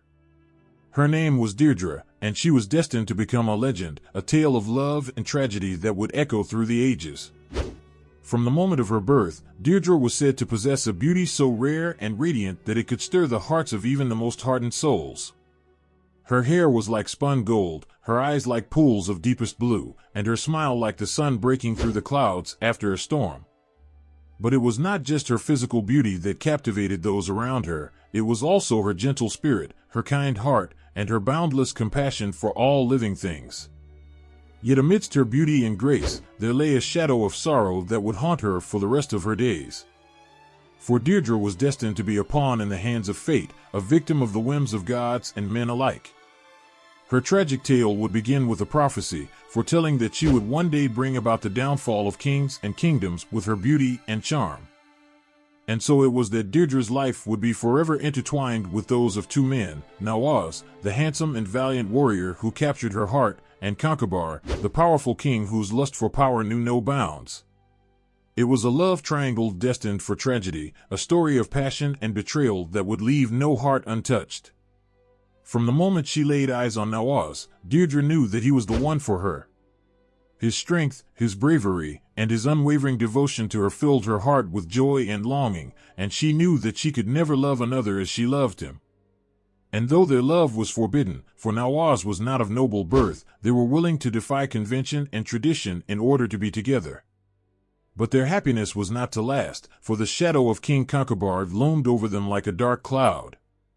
Consumed by jealousy and rage, Concobar sought to claim Deirdre for himself, using deceit and treachery to tear her away from the man she loved. And though she fought against him with all her strength, she was ultimately powerless to resist his will. And so it was that Deirdre's fate was sealed, her heart torn between love and duty, passion and despair. Forced to leave behind the man she loved and marry the king she loathed, she became known as Deirdre of the Sorrows, a symbol of tragic beauty and unfulfilled longing. And though she may have been broken in body and spirit, her love for Nawaz remained as strong as ever, a flame that could never be extinguished. In the end, Deirdre's tale serves as a poignant reminder of the power of love and the cruelty of fate. It is a story of beauty and sorrow, of passion and despair, that speaks to the depths of the human heart and the trials we must endure in the pursuit of happiness. And though her life may have ended in tragedy, her memory lives on in the hearts of all who hear her tale, a testament to the enduring power of love in a world filled with darkness and despair. In the ancient, mist-shrouded lands of Ireland, where the tales of heroes and legends are woven into the very fabric of the land, there lived a noble warrior named Wysliw. His sons, known as the Sons of Wysliw, were renowned throughout the land for their bravery and skill in battle. But their story is not one of triumph and glory. It is a tale of heartbreak and betrayal, of love lost and innocence shattered. The Sons of Wysliw were beloved by all who knew them, their names spoken with reverence and admiration wherever they went. But their happiness was not to last, for fate had other plans in store for them. It began with the arrival of Deirdre, the most beautiful maiden in all of Ireland, whose beauty was said to rival that of the sun itself. From the moment they laid eyes on her, the Sons of Wysliw were captivated by Deirdre's beauty and grace. But it was Nawaz, the eldest and bravest of the brothers, who stole her heart with his kindness and courage. They were soulmates, destined to be together, and nothing could stand in the way of their love. But their happiness was short-lived, for King Concobar, consumed by jealousy and rage, sought to claim Deirdre for himself. Using deceit and treachery, he lured the Sons of Wysliw into a trap, promising them safety and sanctuary in his kingdom. But when they arrived, they were met with betrayal and betrayal, for King Concobar had no intention of letting them leave alive. And so it was that the Sons of Wysliw were forced to flee for their lives, their hearts heavy with sorrow and regret. They knew that they could never return to their homeland, for to do so would mean certain death at the hands of their enemies. And so they wandered the land as outcasts, their once proud spirits broken and their hopes dashed. But amidst the darkness and despair, there was still a glimmer of hope. For though they may have been exiled from their homeland, their love for each other remained as strong as ever. They clung to each other like beacons in the night, drawing strength and comfort from the warmth of their embrace. And so the Sons of Wysliw journeyed on, their hearts filled with longing and their souls weighed down by the burden of their exile. But through it all, they remained true to each other, their love a beacon of light in a world consumed by darkness. In the end, the tale of the exile of the Sons of Wysliw serves as a poignant reminder of the power of love and the cruelty of fate. It is a story of heartbreak and betrayal, of love lost and innocence shattered, that speaks to the depths of the human heart and the trials we must endure in the pursuit of happiness.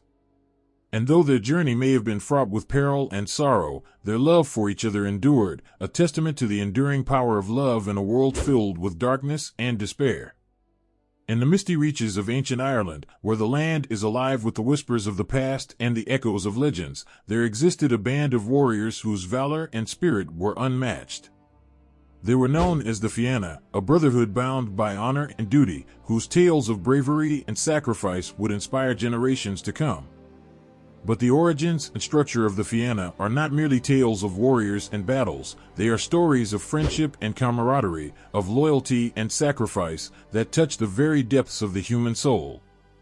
The Fianna were not just a band of warriors, they were a family, bound together by ties of blood and brotherhood.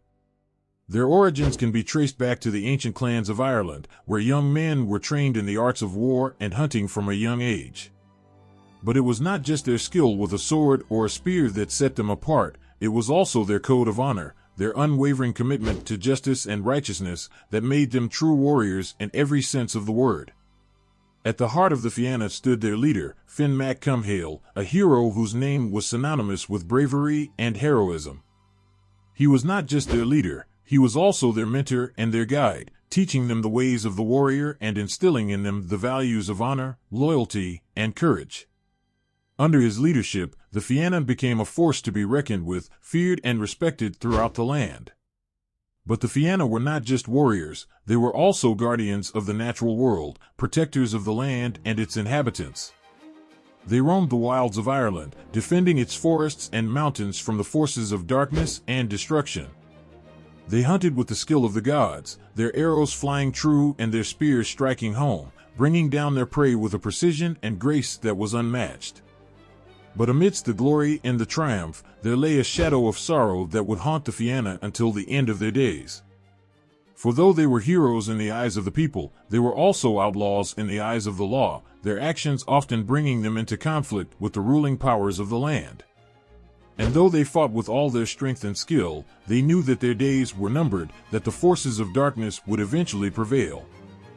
But even in the face of adversity, the Fianna remained steadfast in their resolve, their spirits unbroken, their courage undiminished. For they knew that theirs was a noble cause, that their sacrifices were not in vain, that they were fighting for something greater than themselves. And though they may have been destined to fall, they would do so with their heads held high, their hearts filled with pride and their souls at peace. And so the tale of the Fianna lives on, a testament to the enduring power of courage, loyalty, and sacrifice in the face of adversity. Though they may be long gone, their legacy endures, their deeds immortalized in song and story, a beacon of hope in a world filled with darkness and despair. And though the world may have changed, the spirit of the Fianna lives on in the hearts of all who hear their tale, inspiring them to stand up for what is right and to fight for what they believe in, no matter the cost. In the hushed corners of ancient Ireland, where the stories of heroes are etched into the very fabric of the land, there stands a figure whose name echoes through the ages like a whispered prayer. Finn Mac Cumhaill, hero and leader of the Fianna, is a legend whose tale of bravery and sacrifice has captivated the hearts of generations. But his story is not just one of battles and triumphs, it is a story of love and loss, of friendship and betrayal, that touches the very depths of the human soul. From the moment of his birth, Finn was destined for greatness. Born into a world torn apart by war and strife, he was raised by his mother, the wise and beautiful Morrigan, in the safety and seclusion of the forest. But even from a young age, Finn showed a spirit of courage and determination that set him apart from his peers. His eyes sparkled with the fire of adventure, his heart burned with the desire to prove himself worthy of his destiny. As he grew older, Finn's reputation as a warrior and leader of men spread far and wide, earning him the respect and admiration of all who knew him. But it was not just his skill with a sword or his strength in battle that set him apart, it was also his unwavering sense of honor, his commitment to justice and righteousness, that made him a true hero in every sense of the word. But Finn's path was not without its trials and tribulations. Along the way, he faced countless challenges and obstacles, from battling fierce monsters to outwitting cunning adversaries. Yet through it all, he remained steadfast in his resolve, his spirit unbroken, his courage unwavering. One of the most famous stories from Finn's life is the tale of how he acquired his legendary wisdom and knowledge. It is said that he once burned his thumb while cooking a salmon, and in the process of sucking on it to ease the pain, he inadvertently gained the wisdom of the ages. From that moment on, Finn's wisdom was unmatched, his insights into the ways of the world unparalleled. But perhaps the most touching aspect of Finn's story is his deep and abiding love for his wife, Sod, and their son, Oisin. Sod was a woman of rare beauty and grace, whose love for Finn knew no bounds. And though their time together was tragically cut short, their love for each other endured, a flame that could never be extinguished. In the end, Finn's tale is not just one of heroism and valor, it is a story of love and sacrifice, of friendship and loyalty, that speaks to the very essence of what it means to be human. Though he may have faced countless challenges and obstacles along the way, he never lost sight of what truly mattered in life: love, honor, and the pursuit of justice. And though Finn may have passed into the annals of history, his spirit lives on in the hearts of all who hear his tale, inspiring them to stand up for what is right and to fight for what they believe in, no matter the cost. For in the end, it is not the battles we win or the enemies we defeat that define us, but the love we share and the sacrifices we make for those we hold dear. In the ancient annals of Irish mythology, there exists a tale so enchanting, so mesmerizing, that it has captivated the hearts and minds of people for generations. It is the story of the Salmon of Knowledge, a mystical creature whose wisdom is said to hold the secrets of the universe. But this is not just a story of a fish, it is a story of destiny and fate, of courage and determination, that touches the very depths of the human soul.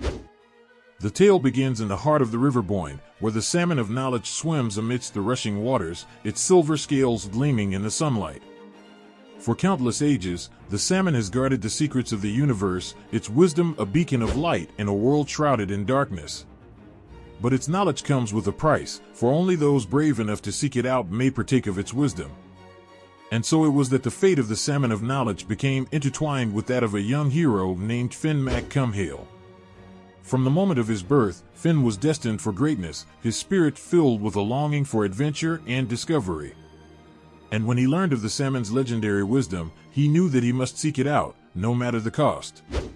With the help of his faithful companions, Finn set out on a quest to find the salmon of knowledge, his heart filled with hope and determination.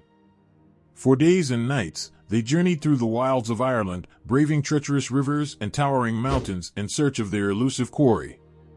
And though they faced countless challenges along the way, they never lost sight of their goal, their spirits undaunted by the trials that lay ahead.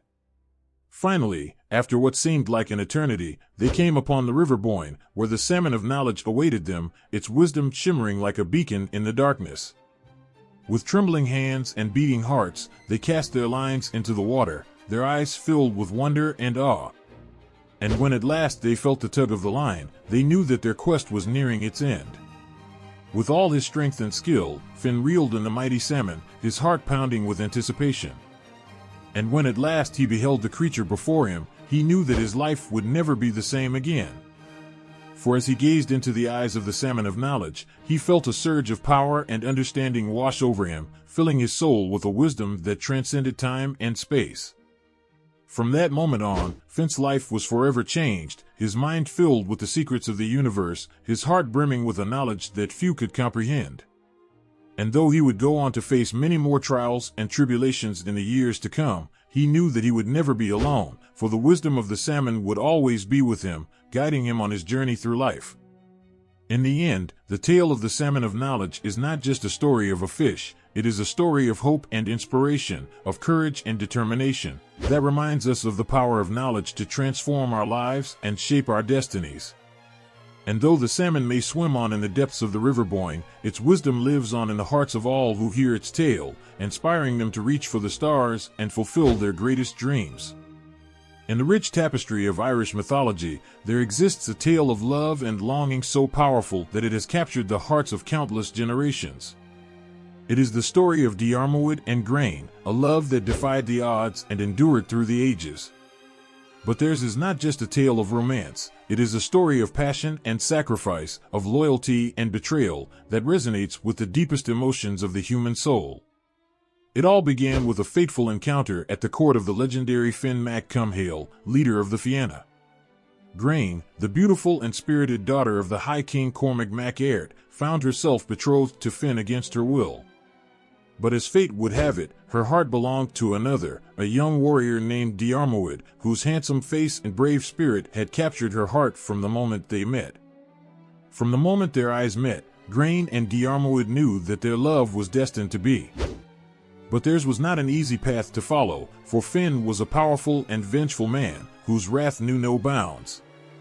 And so they fled into the wilderness, their hearts filled with hope and longing, their spirits unbroken by the trials that lay ahead.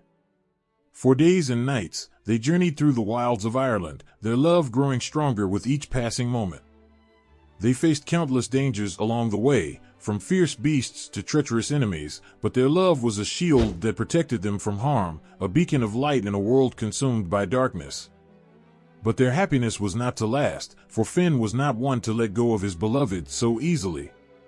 He pursued them relentlessly, his heart filled with rage and jealousy, his mind consumed by thoughts of revenge. And though they fought with all their strength and skill, they knew that their time together was running out, that the forces of fate would soon tear them apart.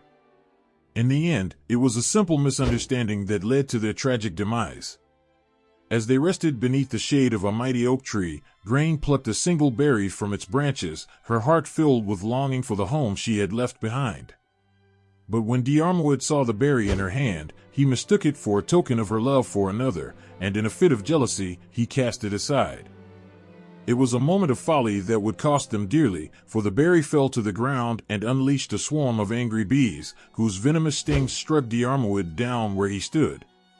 And though Grain cried out in anguish and despair, there was nothing she could do to save her beloved from the fate that awaited him. In the end, Diarmuid died in Grain's arms, his life slipping away like sand through her fingers. And though her heart was broken and her spirit shattered, she knew that their love would live on forever, a flame that could never be extinguished, a bond that could never be broken. And so the tale of Diarmuid and Grain lives on, a testament to the enduring power of love in a world filled with darkness and despair. Though they may have been torn apart by the forces of fate, their love endures, a beacon of hope in a world consumed by chaos and strife. And though their names may fade from memory and their deeds be forgotten, their love will live on forever in the hearts of all who hear their tale, inspiring them to reach for the stars and follow their dreams, no matter the cost. In the heart of ancient Ireland, amidst the rolling hills and verdant valleys, there unfolded a tale of love and adventure that would echo through the ages. It is the story of Diarmuid and Grain, whose love knew no bounds, and whose journey across the land captivated the hearts of all who heard their tale. It all began with a fateful encounter at the court of the legendary Finn mac Cumhaill, leader of the Fianna. Grain, the beautiful and spirited daughter of the High King Cormac mac Airt, found herself betrothed to Finn against her will. But fate had other plans in store for her heart belonged to another, a young warrior named Diarmuid, whose brave spirit and handsome face had captured her heart from the moment they met. Their love was a flame that burned bright and true, a beacon of light in a world consumed by darkness and despair. But their happiness was short-lived, for Finn was not one to let go of his beloved so easily. Consumed by jealousy and rage, he pursued them relentlessly, his heart filled with vengeance and his mind consumed by thoughts of retribution. And so began the pursuit of Diarmuid and Grain, a journey that would take them to the farthest reaches of the land, through forests and mountains, across rivers and valleys, their hearts filled with hope and longing, their spirits unbroken by the trials that lay ahead. For days and nights, they journeyed through the wilderness, their love growing stronger with each passing moment. They faced countless dangers along the way, from fierce beasts to treacherous enemies, but their bond was a shield that protected them from harm, a fortress that could not be breached. But their pursuers were relentless, their determination unyielding, and soon they found themselves cornered, with nowhere left to run. And though they fought with all their strength and skill, they knew that their time together was running out, that the forces of fate would soon tear them apart. In the end, it was a simple misunderstanding that led to their tragic demise. As they rested beneath the shade of a mighty oak tree, Grain plucked a single berry from its branches, her heart filled with longing for the home she had left behind.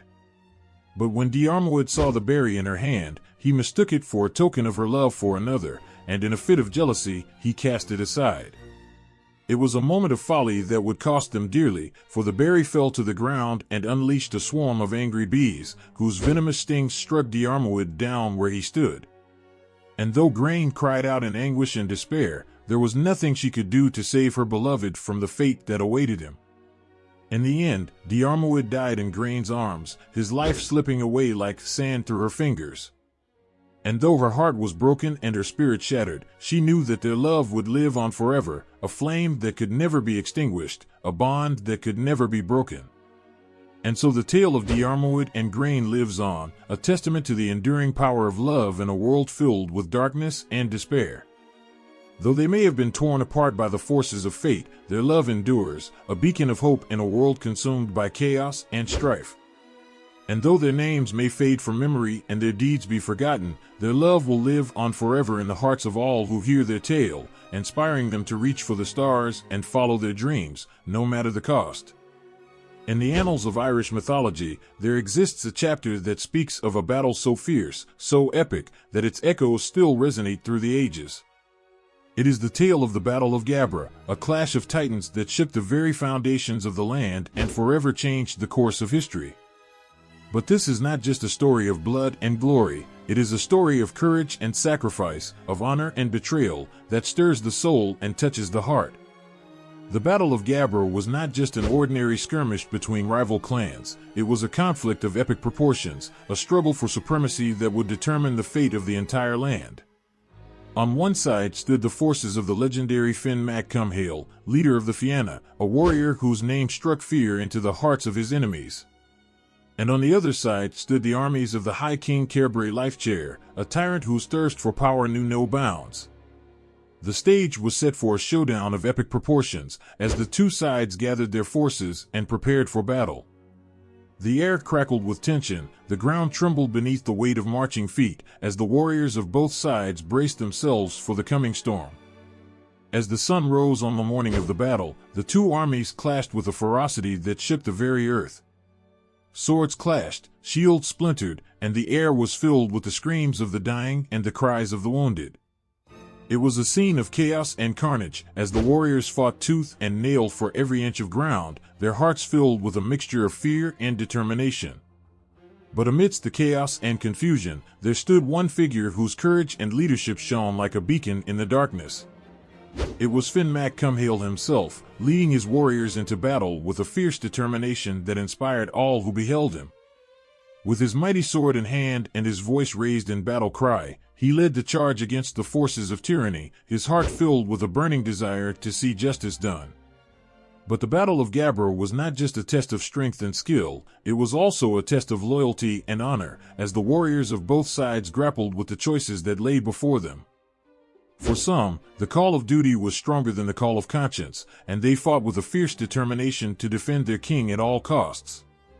But for others, the bonds of brotherhood and friendship were stronger than any oaths of allegiance, and they stood with Finn and the Fianna, risking everything for the chance to make a stand against tyranny. As the battle raged on into the night, the tide of the conflict began to turn in favor of Finn and the Fianna. With each passing moment, the forces of Cair Bray Lifechair were pushed back, their ranks decimated by the relentless onslaught of the Fianna warriors. And as the first light of dawn broke over the horizon, it became clear that victory was within their grasp. But victory came at a cost, for the Battle of Gabra was a battle of attrition, a struggle that left no one untouched by its brutality. The ground was littered with the bodies of the fallen, their blood mingling with the earth as a grim testament to the price of war. And amidst the carnage stood Finn Mac Cumhaill, his heart heavy with sorrow for the lives lost, but filled with pride for the courage and determination of his warriors. In the end, the Battle of Gabra was not just a victory for Finn and the Fianna, it was a victory for justice and righteousness, a triumph of good over evil. And though the scars of the battle would linger for generations to come, its legacy would endure, a reminder of the power of courage and sacrifice in the face of adversity. In the realm of Irish mythology, there exists a love story that transcends time and space, a tale of passion and devotion that has captured the hearts of generations. It is the story of Oisin and Niamh, a love that defied the boundaries of mortality and soared to the heights of immortality. But theirs is not just a story of romance, it is a story of adventure and sacrifice, of courage and redemption, that tugs at the heartstrings and stirs the soul. It all began with a chance encounter on the shores of Ireland, where Oisin, the brave and noble son of the legendary Finn Mac Cumhaill, found himself face to face with Niamh, the radiant and otherworldly daughter of the sea god Manannán Mac Lir. From the moment their eyes met, they knew that their destinies were intertwined, that their love was written in the stars. But theirs was not an ordinary love, for Niamh was not of this world, she was a being of pure magic and enchantment, whose beauty and grace surpassed that of any mortal woman. And yet, despite the vast differences that separated them, Oisin and Niamh knew that their love was stronger than any barrier, that it could overcome even the greatest of obstacles. And so they embarked on a journey that would take them to the farthest reaches of the land, across mountains and valleys, through forests and rivers, their hearts filled with hope and longing, their spirits unbroken by the trials that lay ahead. For days and nights, they journeyed together, their love growing stronger with each passing moment, until they reached the enchanted realm of Tir na Nog, the land of eternal youth. It was a land of beauty and wonder, where time stood still and the seasons never changed, where the air was filled with the sweet scent of flowers and the songs of birds.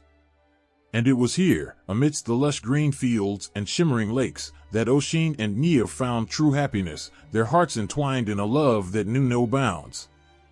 But as the years passed by in Tir na Nog, Oisin began to feel the pull of his mortal life calling him back to the world he had left behind. His heart ached with longing for his homeland, for the friends and family he had left behind, and though he knew that he could never truly leave Niamh, he also knew that he could never truly be happy without them. And so, with a heavy heart, Oisin made the fateful decision to return to Ireland, to the land of his birth, where he knew that he would age and wither like any mortal man. But Niamh could not bear the thought of being parted from her beloved, and so she gave him her magical horse, Embar, whose speed could carry him across the waves of the sea in an instant. And so Oisin set out on his journey home, his heart heavy with sorrow for the love he was leaving behind, but filled with hope for the future that lay ahead. But as he rode across the waves on the back of Imbar, he could not shake the feeling of foreboding that clung to him like a shadow, for he knew that he would never see Niamh again in this life. And so it was that Oisin returned to Ireland, to a land that had changed beyond recognition in his absence, where the friends and family he had once known were long gone, their memories fading like shadows in the mist. And though he tried to find solace in the land of his birth, he could not escape the ache of longing in his heart for the love he had left behind. And so Oisin lived out the rest of his days in Ireland, a shadow of his former self, haunted by the memories of his lost love and the dreams of a life that could never be. But though his body may have aged and withered like any mortal man, his spirit remained forever young, forever bound to the love of Niamh and the enchantment of Tir na Nog. And though he may have left behind the land of eternal youth, he knew that his heart would always belong to the woman he loved, and that their love would live on forever in the realms of myth and legend. Once upon a time, in the mists of Irish mythology, there existed a realm of enchantment and wonder known as Tir na Nog, the land of youth. It is a place of beauty and magic, where time stands still and the cares of the world are left behind. But Tir na Nog is not just a land of eternal youth, it is a land of dreams and desires, where the heart's deepest longings are fulfilled and the soul finds peace. Imagine a land where the sun always shines, where the air is filled with the sweet scent of flowers and the songs of birds, where the rivers run clear and the forests are teeming with life. This is Tir na Nog, a land of endless summer and eternal happiness, where every day is a new adventure and every moment is a treasure to be cherished. In Tir na Nog, the people are as beautiful as the land itself, their faces radiant with joy and their hearts filled with love. They live in harmony with nature, tending to the land and caring for its creatures with a kindness and compassion that knows no bounds. And though they may be immortal, their hearts are as mortal as any, filled with the same hopes and fears, dreams and desires, as those of the world outside. But Tir na Nog is not just a paradise for the living, it is also a realm of peace and rest for the souls of the departed. For here, in this land of eternal youth, the spirits of the dead find solace and serenity, their earthly cares left behind as they journey into the next life. And though they may be gone from this world, their presence is felt in every whisper of the wind, every rustle of the leaves, as they watch over their loved ones from beyond the veil. But amidst the beauty and wonder of Tir na Nog, there exists a darkness that threatens to engulf the land in shadow. For there are those who would seek to bring about its downfall, to unleash chaos and destruction upon its shores. And so the people of Tir na Nog must remain ever vigilant, ever watchful, lest the forces of darkness breach the borders of their paradise and bring about its downfall. But despite the dangers that lurk beyond its borders, Tir na Nog remains a place of hope and joy, a sanctuary for the weary soul and a haven for the troubled heart. For here, in this land of eternal youth, anything is possible, and dreams really do come true. And though the world outside may be filled with hardship and strife, the people of Tir na Nog know that as long as they have each other, they will always find a way to overcome whatever challenges may come their way. And so the legend of Tir na Nog lives on, a beacon of hope in a world filled with darkness, a reminder that no matter how bleak things may seem, there is always light at the end of the tunnel, and that love will always triumph over hate in the end. For in the land of youth, anything is possible, and the impossible becomes possible with each passing day. In the tapestry of Irish mythology, there exists a rich and vibrant tradition known as the Cycle of Kings, where the threads of myth and history intertwine to create a story that is as captivating as it is timeless. It is a saga of heroes and villains, of triumph and tragedy, that has been passed down through the ages, its echoes still heard in the whispers of the wind and the rustle of the leaves. But what sets the Cycle of Kings apart from other mythological traditions is its unique blending of myth and history, where the deeds of gods and goddesses are woven together with the lives of mortal men and women to create a narrative that is both epic and intimate, grandiose and personal. At the heart of the Cycle of Kings lies the story of Ireland itself, a land steeped in myth and legend, where the lines between reality and fantasy blur and the past merges seamlessly with the present. For in Ireland, history is not just a series of dates and events recorded in dusty old books, it is a living, breathing entity, a force that shapes the very fabric of the world and infuses it with meaning and purpose. And so, as we delve into the rich tapestry of the cycle of kings, we find ourselves drawn into a world where gods walk among mortals, where heroes rise from humble beginnings to become legends, and where the fate of nations hangs in the balance with each passing moment. But amidst the grandeur and spectacle of the cycle of kings, there lies a deeper truth, a truth that speaks to the very essence of what it means to be human. For in the stories of kings and queens, warriors and poets, we see ourselves reflected back, our hopes and fears, dreams and desires laid bare for all to see. We see the struggles of kings torn between duty and desire, the sacrifices of warriors willing to lay down their lives for the sake of honor, and the triumphs of poets whose words have the power to move mountains and shake the heavens. But we also see the flaws and imperfections of these larger-than-life figures, their moments of weakness and doubt, their failings and shortcomings. For in the cycle of kings, as in life itself, no one is perfect, and even the mightiest heroes are brought low by the weight of their own humanity. And yet, despite the darkness that lurks in the shadows, there is always hope, always the promise of redemption and renewal. For in the cycle of kings, as in the world around us, the wheel of fate turns ever onward, bringing with it the promise of a brighter tomorrow. And so, as we journey through the pages of the cycle of kings, we are reminded of the timeless truths that bind us together as a people, the stories that connect us to our past and inspire us to shape our future. For in the blending of myth and history, we find not just entertainment, but enlightenment, not just escapism, but empowerment. And as we stand on the threshold of a new age, let us remember the lessons of the cycle of kings, and let us draw strength from the stories of our ancestors as we chart our course into the unknown. For in the end, it is not just the deeds of kings and queens that shape the destiny of nations, but the collective wisdom and courage of all who dare to dream of a better world. In the tapestry of Irish mythology, there exists a vast and intricate web of stories, woven together by the threads of time and memory, that paint a vivid picture of a land steeped in legend and lore. At the heart of this tapestry lie the key figures and events that have shaped the course of Irish history and culture, their stories etched into the very fabric of the land itself. Imagine a land where heroes and villains walk side by side, where gods and goddesses reign supreme, and where the lines between myth and reality blur with each passing moment. This is the world of Irish mythology, a world where anything is possible and the impossible becomes reality with each turn of the page. At the center of this world are the key figures who have left an indelible mark on the landscape of Irish mythology, their deeds and exploits immortalized in song and story for all time.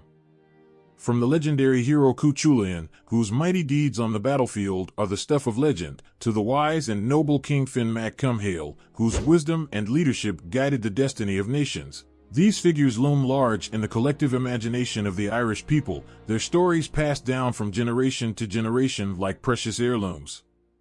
But the world of Irish mythology is not just a realm of heroes and legends, it is also a world of darkness and despair, where the forces of evil lurk in the shadows, waiting to strike at the heart of all that is good and true.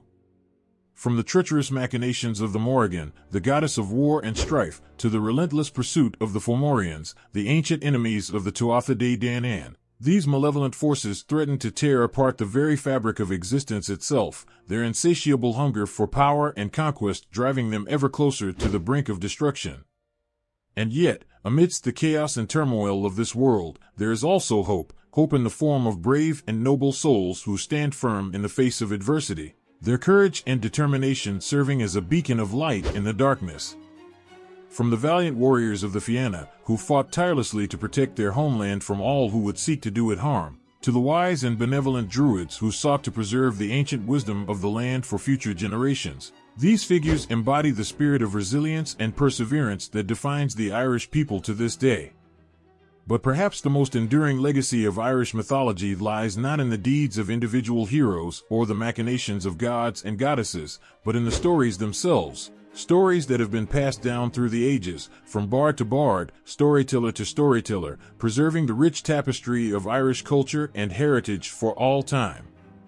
For in the end, it is not just the events themselves that matter, but the lessons we learn from them, the values they instill in us, and the sense of connection they provide to our shared past.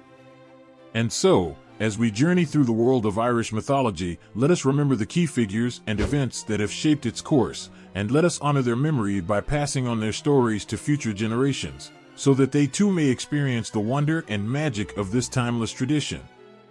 For in the end, it is the stories we tell that define who we are as a people, and it is through the power of storytelling that we keep alive the flame of Irish mythology for generations to come. In the vast expanse of Irish mythology, there exists a tale that captures the imagination like no other, the adventures of Niall of the Nine Hostages. This legendary figure, whose exploits have been sung in the halls of kings and whispered around the fires of countless hearths, embodies the very essence of heroism and adventure. Imagine a young boy, born into a world of turmoil and strife, his destiny written in the stars from the moment of his birth. Niall, son of Eachad Mugmadon, King of Ireland, was destined for greatness from the very beginning, his path laid out before him like a tapestry waiting to be woven. But Niall's journey was not an easy one, for he faced many trials and tribulations along the way. From the moment he set foot on the battlefield, he was tested in ways he could never have imagined, his courage and determination shining bright even in the darkest of times. One of Niall's greatest adventures began when he was but a young man, still untested and uncertain of his place in the world. It was said that he had a thirst for adventure that could not be quenched, a hunger for glory that burned like a flame in his heart. And so, when the opportunity arose for him to embark on a quest to rescue a kidnapped princess from the clutches of a fearsome enemy, Niall did not hesitate to answer the call. With his loyal companions by his side, he set out on a journey that would take him to the very ends of the earth and back again.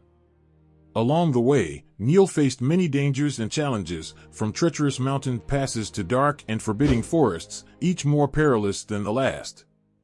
But he did not falter, for he knew that the fate of the princess rested in his hands, and he would not rest until she was safe and sound once more. And so, with bravery and skill, Niall and his companions fought their way through hordes of enemies and overcame every obstacle that stood in their way. And when they finally reached the castle where the princess was being held captive, they stormed the gates with a ferocity that struck fear into the hearts of their enemies. But the true test of Niall's heroism came not in the heat of battle, but in the moments of quiet reflection that followed. For it was there, in the stillness of the night, that he realized the true meaning of his quest, not just to rescue a princess, but to prove himself worthy of the title of hero. And so, with humility and grace, Niall returned the princess to her rightful home, her people rejoicing at her safe return. And though he could have claimed fame and fortune for himself, Niall chose instead to return to his own kingdom, content in the knowledge that he had done what was right and just. But Niall's adventures were far from over, for he went on to become one of the greatest kings Ireland had ever known, his reign marked by peace and prosperity for all. And though he may have passed into legend long ago, his memory lives on in the hearts of the Irish people, a shining example of courage and heroism for generations to come. In the annals of Irish mythology, there exists a chapter that shines brighter than most, a chapter filled with the grandeur of kings and the echoes of battles long past. This is the tale of Conn of the 100 Battles, a ruler whose reign was marked by both glory and strife, whose name became synonymous with power and authority. Picture a land shrouded in mist, its hills and valleys teeming with life and promise. It is a land where kings rise and fall like the tides, their fortunes ebbing and flowing with the passage of time. And in the midst of it all stands Conn, a king like no other, his very presence commanding respect and admiration from all who behold him. But Conn's path to greatness was not an easy one, for he was born into a world torn apart by war and conflict. From a young age, he was forced to confront the harsh realities of life, to fight for survival in a world where only the strong survive. And yet, despite the challenges he faced, Conn never lost sight of his true purpose, to unite the warring tribes of Ireland under his banner and to usher in an era of peace and prosperity for all. With a heart full of courage and a spirit indomitable, he set out to conquer the hearts and minds of his people, to forge a kingdom that would stand the test of time. But Conn's reign was not without its trials and tribulations. For every victory he achieved, there was a setback waiting just around the corner, a foe more cunning and dangerous than the last. And yet, through it all, Conn remained steadfast in his resolve, his faith in himself and his people unwavering in the face of adversity. One of Con's greatest challenges came when he faced off against the mighty High King of Ireland, a ruler whose power and influence rivaled his own. In a battle that would go down in history as one of the greatest of all time, Con and his warriors clashed with their foes on the field of battle, their swords flashing in the sunlight as they fought for supremacy. And though the odds were stacked against him, Con emerged victorious, his enemies vanquished and his kingdom secure once more.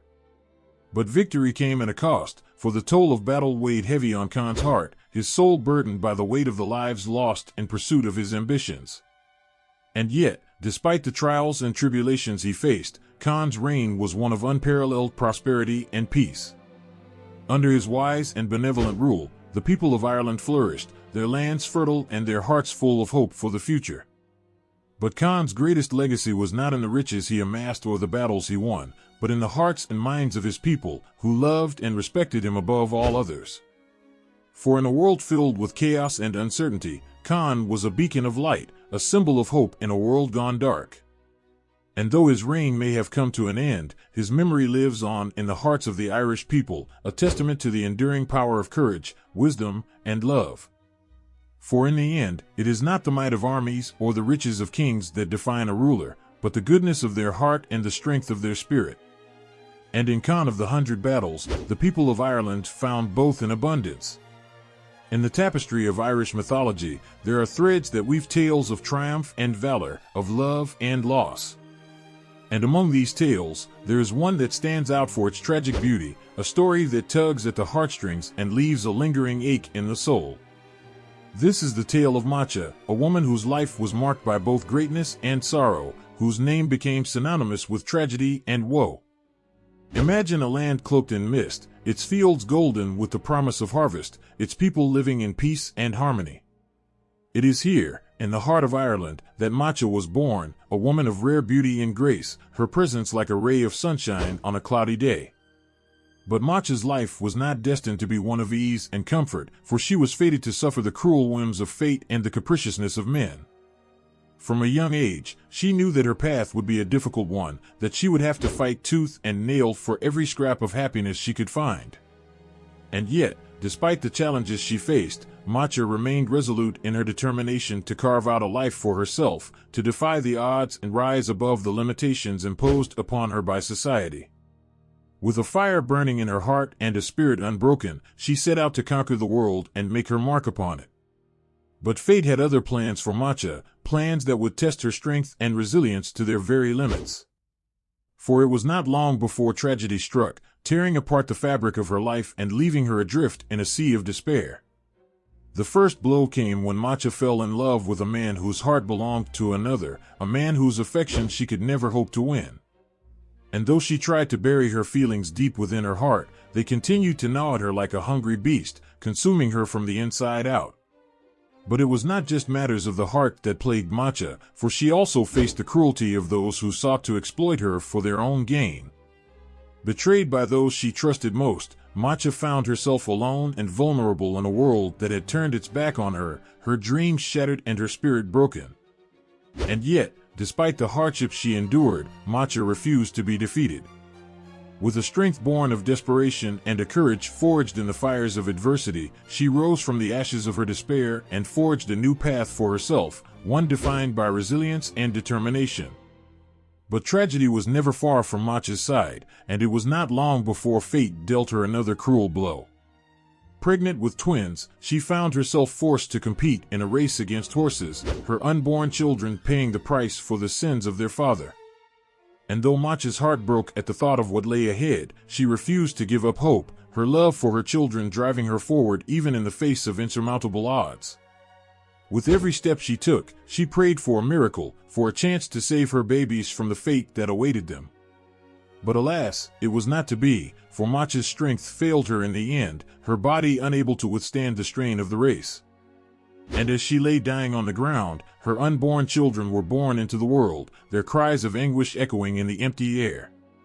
And so, with her dying breath, Macha cursed those who had wronged her, cursing them to suffer the same fate as she had, to endure the pain and suffering that had haunted her every waking moment. And as she closed her eyes for the final time, a sense of peace washed over her, her spirit finally free from the shackles of pain and sorrow. And though Macha's story may be one of tragedy and woe, it is also a testament to the strength of the human spirit, to the resilience of those who refuse to be defeated by the trials of life. For even in the darkest of times, there is always a glimmer of hope, a light that shines bright in the depths of despair. And in the end, it is this light that guides us through the darkness, leading us ever onward towards a brighter tomorrow. In the realms of Irish mythology, the gods and goddesses reign supreme, their stories woven into the very fabric of the land, their presence felt in every gust of wind and every rustle of leaves. These divine beings are not mere characters in a tale but powerful entities whose influence shapes the destinies of mortals and immortals alike. Picture a world where the sky is a canvas painted with the colors of the setting sun, where the earth is alive with the whispers of ancient magic. It is in this world that the major deities of Irish mythology dwell, their forms majestic and awe-inspiring, their powers beyond mortal comprehension. One such deity is Danu, the mother of the Tuatha Dé Danann, the legendary race of gods and goddesses who ruled over Ireland in ancient times. Danu is a figure of great beauty and wisdom, her presence radiating a sense of calm and tranquility. She is the embodiment of motherhood and fertility, her nurturing spirit providing sustenance to all who seek her guidance. Another prominent figure in Irish mythology is the Dagda, the father god and leader of the Tuatha Dé Danann. Known for his immense strength and boundless generosity, the Dagda is a figure of great reverence among his people. With his mighty club in hand and his cauldron of plenty by his side, he embodies the ideals of protection and abundance, ensuring that his followers want for nothing. But not all the deities of Irish mythology are benevolent, for there are those who walk the path of darkness and deceit. One such deity is Balor of the Evil Eye, a fearsome figure whose gaze can bring death and destruction to all who dare to cross him. With his monstrous form and his insatiable thirst for power, Balor is a force to be reckoned with, his presence striking fear into the hearts of mortals and immortals alike. Yet amidst the darkness, there are those who shine brightly with the light of hope and redemption. One such deity is Luff, the master of all skills and the champion of justice. With his golden spear in hand and his cloak of invisibility draped around his shoulders, Luff is a figure of unparalleled courage and strength, his deeds inspiring awe and admiration in all who hear of them. And then there is Brigid, the goddess of poetry, healing, and craftsmanship. With her gentle touch and her soothing voice, Brigid brings comfort and solace to all who seek her aid. She is the patroness of artists and artisans, her creative spirit inspiring works of beauty and wonder throughout the land.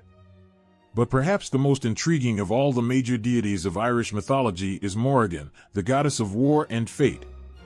With her shape-shifting abilities and her inscrutable nature, Morrigan is a figure of mystery and intrigue, her motives and desires known only to herself. She is a guardian of the dead, guiding souls to the afterlife with a gentle hand and a compassionate heart. These are just a few of the major deities of Irish mythology, each one a shining star in the tapestry of legends and lore that make up this ancient tradition. Their stories are as varied and complex as the mortal world itself, their presence felt in every corner of the land. And though their powers may be beyond mortal comprehension, their influence on the hearts and minds of those who believe in them is undeniable. In the realm of Irish mythology, where gods and goddesses reign supreme, the relationships and interactions among these divine beings are as intricate and fascinating as the mortal world they oversee. It's a tapestry of emotions, filled with moments of love, jealousy, rivalry, and camaraderie that tug at the heartstrings and leave a lasting impression on those who hear their stories. Picture a gathering of the gods and goddesses, their presence electrifying the air with anticipation and excitement. Among them stands Danu, the mother goddess, her gentle smile lighting up the room as she welcomes her children with open arms.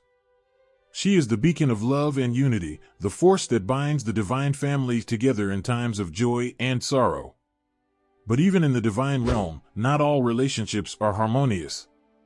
Jealousy and rivalry simmer beneath the surface, threatening to tear apart the fragile bonds that hold the gods and goddesses together. One such rivalry is between the Dagda, the father god, and Balor of the Evil Eye, the dark and brooding deity whose envy knows no bounds. Their feud is a testament to the power of jealousy, a force that can drive even the mightiest of beings to acts of betrayal and treachery. Yet amidst the chaos and strife, there are moments of unexpected camaraderie that shine like beacons of hope in the darkness. Lugh, the master of all skills, and Brigid, the goddess of poetry and healing, share a bond forged in mutual respect and admiration. Theirs is a partnership built on trust and understanding, a rare and precious gift in a world fraught with tension and conflict. And then there is Morrigan, the enigmatic goddess of war and fate, whose relationships with her fellow deities are as mysterious as she is herself. Some say she is a solitary figure, her allegiance shifting like the winds of fate. Others whisper of secret alliances and hidden agendas, of a power struggle that threatens to tear the divine family apart. But amidst the complexities of divine relationships, there is one constant that remains unwavering: love. Love that transcends time and space, binding the gods and goddesses together in a web of eternal affection. It is a love that knows no boundaries, no limitations, a love that will endure for all eternity. And so, as the gods and goddesses of Irish mythology navigate the tumultuous waters of divine relationships, they do so with hearts full of love and longing, their interactions shaping the very fabric of the world they inhabit. For in the end, it is love that conquers all, that bridges the gap between heaven and earth, uniting mortals and immortals in a bond that can never be broken. In the annals of Irish mythology, heroes abound, their tales etched into the very soul of the land, their deeds echoing through the ages like the sound of thunder on a stormy night. These legendary figures, with their courage, strength, and indomitable spirit, inspire awe and admiration in all who hear of their exploits. Imagine a world where heroes walk among us, their presence commanding respect and reverence wherever they go. It is in this world that we find the key heroic figures of Irish mythology, each one a shining beacon of hope and inspiration in a world filled with darkness and despair. One such figure is Cú Chulainn, the legendary warrior whose feats of bravery are the stuff of legend. From his epic battles on the battlefield to his tender moments of love and compassion, Cú Chulainn embodies the ideals of heroism in all its forms. With his mighty spear in hand and his fierce determination in his heart, he faces every challenge head-on, undaunted by the dangers that lie ahead. But Cú Chulainn is not the only hero of Irish mythology. There is also Finn Mac Cumhaill, the leader of the Fianna, whose wisdom and cunning are matched only by his strength and valor. From his legendary exploits in battle to his timeless love affair with the beautiful Grain, Finn's tales are a testament to the power of the human spirit to overcome even the greatest of obstacles.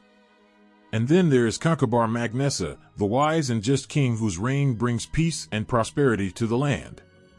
With his keen intellect and his unwavering sense of justice, Conchobar is a beacon of hope in a world plagued by darkness and uncertainty.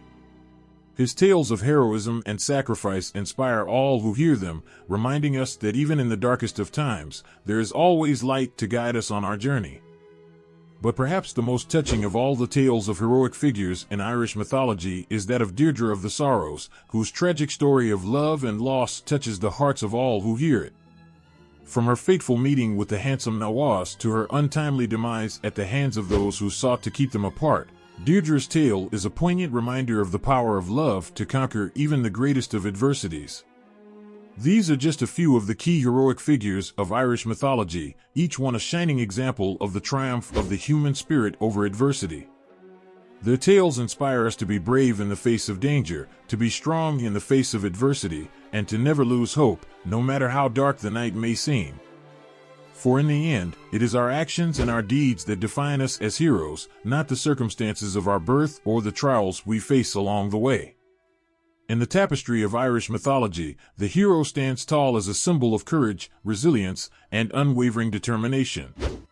Across the ages, these legendary figures have captivated the hearts and minds of countless generations, their tales weaving a spellbinding narrative of triumph over adversity, of love and loss, and of the eternal struggle between good and evil. Picture a land shrouded in mist, where the ancient hills whisper tales of heroes long past. It is in this mystical realm that the archetype of the hero in Irish mythology takes shape, embodying the very essence of what it means to be courageous and noble in the face of danger. At the heart of this archetype is Cuchulainn, the mighty warrior whose name strikes fear into the hearts of his enemies. From his humble beginnings as a young boy with dreams of glory, to his ascension as the greatest hero of his age, Cuchulainn's journey is one of self-discovery and personal growth. With each trial and tribulation he faces, he emerges stronger and more resolute, his indomitable spirit shining like a beacon in the darkness. But Cuchulainn is not alone in his quest for heroism. Alongside him stand other legendary figures, each with their own unique strengths and abilities. There is Finn Mac Cumhaill, the wise and noble leader of the Fianna, whose keen intellect and cunning strategy make him a formidable opponent on the battlefield. And then there is Deirdre of the Sorrows, whose tragic tale of love and loss serves as a poignant reminder of the sacrifices heroes must make in the pursuit of greatness. Yet, for all their differences, these heroes share a common bond, a steadfast commitment to honor, justice, and the greater good. They are the embodiment of everything that is noble and virtuous in the world, standing as beacons of hope in a sea of darkness. But perhaps the most touching aspect of the hero archetype in Irish mythology is its universal appeal. Across cultures and throughout history, the story of the hero has resonated with people from all walks of life, inspiring them to aspire to greatness and to strive for a better world. In the end, the archetype of the hero in Irish mythology serves as a powerful reminder of the enduring power of the human spirit. It reminds us that no matter how bleak the circumstances may seem, there is always hope, always a chance for redemption. And it is through the actions of these legendary figures that we are reminded of the boundless potential that lies within each and every one of us to rise above adversity, to conquer our fears, and to become the heroes of our own stories. In the quiet corners of Ireland, where the mist dances upon ancient stones and the wind whispers secrets of old, there exists a world beyond our own, a world inhabited by fairies, banshees, and other mystical beings.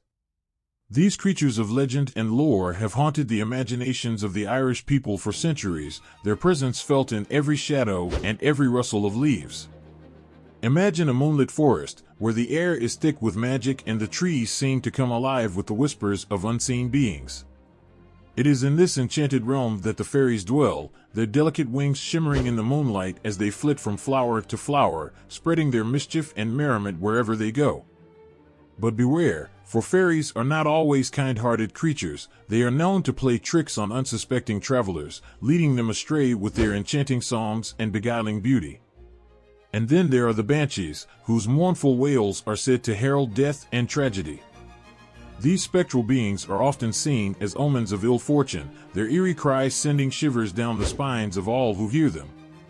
Legend has it that the banshee appears to those whose time on this earth is coming to an end, warning them of the impending darkness that awaits. But not all mystical beings are to be feared. Some are guardians of the natural world, protectors of the land and its people. Take, for example, the Celts, who are said to inhabit the waters off the coast of Ireland. These mythical creatures are said to possess the ability to transform from seal to human form, their haunting songs luring sailors to safety in times of peril. And then there are the leprechauns, mischievous creatures known for their love of gold and their penchant for mischief. These tiny tricksters are said to guard hidden treasure at the end of rainbows, leading those who seek their fortune on a wild goose chase through the countryside. But perhaps the most touching of all the tales of mystical beings in Irish mythology is that of the puka, a shape-shifting creature that is said to roam the countryside under the cover of darkness. Though often depicted as a fearsome creature, the puka is said to possess a mischievous sense of humor, delighting in playing pranks on unsuspecting travelers. In the end, the world of fairies, banshees, and other mystical beings is a rich tapestry of myth and legend, woven together by the imaginations of the Irish people. These creatures may exist only in stories and folklore, but their presence is felt in every corner of the Emerald Isle, reminding us of the magic and wonder that lies just beyond the veil of reality. In the hidden depths of Irish mythology lies a world teeming with supernatural creatures, beings of immense power and mystery that have captivated the hearts and minds of storytellers for centuries. From the mischievous fairies to the ominous banshees, each creature plays a unique role in the rich tapestry of Irish folklore, serving as symbols of both wonder and fear. Picture this, a moonlit forest, where the shadows dance and the air is thick with magic. It is here that the supernatural creatures of Irish mythology dwell, their presence felt in every rustle of leaves and every whispered breeze. But what is their role in this enchanted realm, and what do they symbolize to those who encounter them? Let us start with the fairies, those ethereal beings who flit between worlds with ease, their delicate wings shimmering in the moonlight. To many, fairies are symbols of enchantment and whimsy, their presence bringing a sense of wonder and joy to those who believe in them. But beneath their charming exterior lies a darker side. Fairies are known to be capricious creatures, capable of both great kindness and great cruelty. They serve as a reminder that magic is not always benevolent, and that the line between light and dark is often blurred. Then there are the banshees, whose mournful wails are said to foretell death and tragedy. To those who hear their cries, banshees are harbingers of doom, their presence striking fear into the hearts of all who encounter them. But in Irish folklore, banshees also serve as guardians of the dead, guiding souls to the afterlife and watching over the departed with vigilance. In this way, they symbolize the cycle of life and death, reminding us that even in our darkest moments, there is still beauty to be found. But perhaps the most fascinating of all the supernatural creatures in Irish mythology are the Sidhe, or fairy mounds. These ancient burial mounds are said to be the dwelling places of the fairies, hidden from mortal eyes by powerful enchantments. To those who believe in them, Sidhe are symbols of the otherworldly, a realm beyond our own where magic reigns supreme and the impossible becomes possible. But they also serve as reminders of the importance of respecting the natural world and the spirits that dwell within it. In the end, the role and symbolism of supernatural creatures in Irish mythology are as diverse and multifaceted as the stories themselves. They serve as symbols of magic and mystery, of wonder and fear, and of the eternal struggle between light and dark. But above all, they remind us of the power of imagination and the enduring allure of the unknown. Imagine a world where ancient myths and legends come to life on the pages of medieval and modern literature, weaving tales of heroism, magic, and adventures that captivate readers for generations. In the heart of this literary landscape lies the rich tapestry of Irish mythology, its influence stretching far beyond the shores of the Emerald Isle to shape the imaginations of storytellers around the world. From the epic poetry of the Middle Ages to the best-selling novels of today, Irish mythology has left an indelible mark on literature, inspiring writers to create stories that resonate with readers on a deeply emotional level. But what is it about these ancient tales that continues to capture our hearts and imaginations? At its core, Irish mythology is a reflection of the human experience, the triumphs and tragedies, the joys and sorrows that define our lives. Through its vivid characters and timeless themes, it speaks to the universal truths that connect us all, reminding us of our shared humanity in a world that is constantly changing.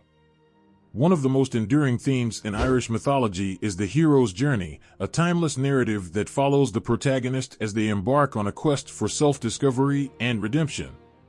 From the legendary exploits of Cuchulainn to the tragic love story of Diarmuid and Grain, these tales of courage and sacrifice resonate with readers of all ages, inspiring them to find the hero within themselves. But Irish mythology is not just about heroes and villains, it is also a celebration of the natural world and the beauty of the Irish landscape. From the mist-covered hills of Connacht to the rugged shores of Donegal, the landscape serves as a backdrop for some of the most memorable scenes in Irish literature, evoking a sense of wonder and awe in readers as they journey through its pages. In addition to its themes and imagery, Irish mythology has also had a profound influence on the language and style of literature.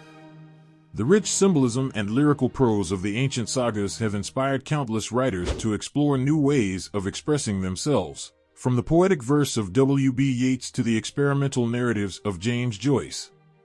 But perhaps the greatest legacy of Irish mythology is its ability to inspire empathy and compassion in readers, encouraging them to see the world through the eyes of others and to embrace the complexity of the human experience. In a world that can often feel divided and disconnected, these ancient tales remind us of the power of storytelling to unite us in our shared humanity. In conclusion, the influence of Irish mythology on medieval and modern literature is undeniable. From its timeless themes to its vivid characters and lyrical prose, it continues to captivate readers around the world, inspiring them to explore the depths of their own imaginations and to discover the magic that lies within. Picture this, a canvas alive with the vibrant hues of Irish mythology, each brushstroke capturing the essence of a world steeped in magic and mystery. From the ancient gods and goddesses to the heroic deeds of legendary warriors, the visual arts have long been a powerful medium for bringing the stories of Ireland's mythical past to life. In the hands of skilled artists, Irish mythology becomes more than just tales from the past. It becomes a living, breathing world that speaks to the hearts of viewers in a language all its own. Through paintings, sculptures, and other forms of visual art, artists have sought to capture the beauty, the drama, and the emotion of these timeless stories, inviting audiences to immerse themselves in a world of wonder and enchantment. One of the most iconic images in Irish mythology is that of the Celtic knot, a symbol of eternity and interconnectedness that has adorned everything from ancient manuscripts to modern-day jewelry. With its intricate patterns and mesmerizing symmetry, the Celtic knot serves as a visual reminder of the enduring power of Ireland's myths and legends, weaving a thread of continuity through the tapestry of time. But it's not just the symbols of Irish mythology that have captured the imagination of artists, it's also the characters themselves. From the fiery warrior Cuchulainn to the ethereal beauty of the goddess Brigid, these larger-than-life figures have inspired countless works of art, each one a testament to the enduring appeal of Ireland's rich cultural heritage. In addition to the visual arts, Irish mythology has also left its mark on the world of music, inspiring composers and musicians to create haunting melodies and stirring ballads that echo the spirit of the ancient Celts. From traditional folk songs to contemporary compositions, the music of Ireland is infused with the sounds of its mythical past, transporting listeners to a realm where dreams and reality intertwine. One of the most famous examples of Irish mythology in music is the traditional ballad The Lament for the Death of Cuchulainn.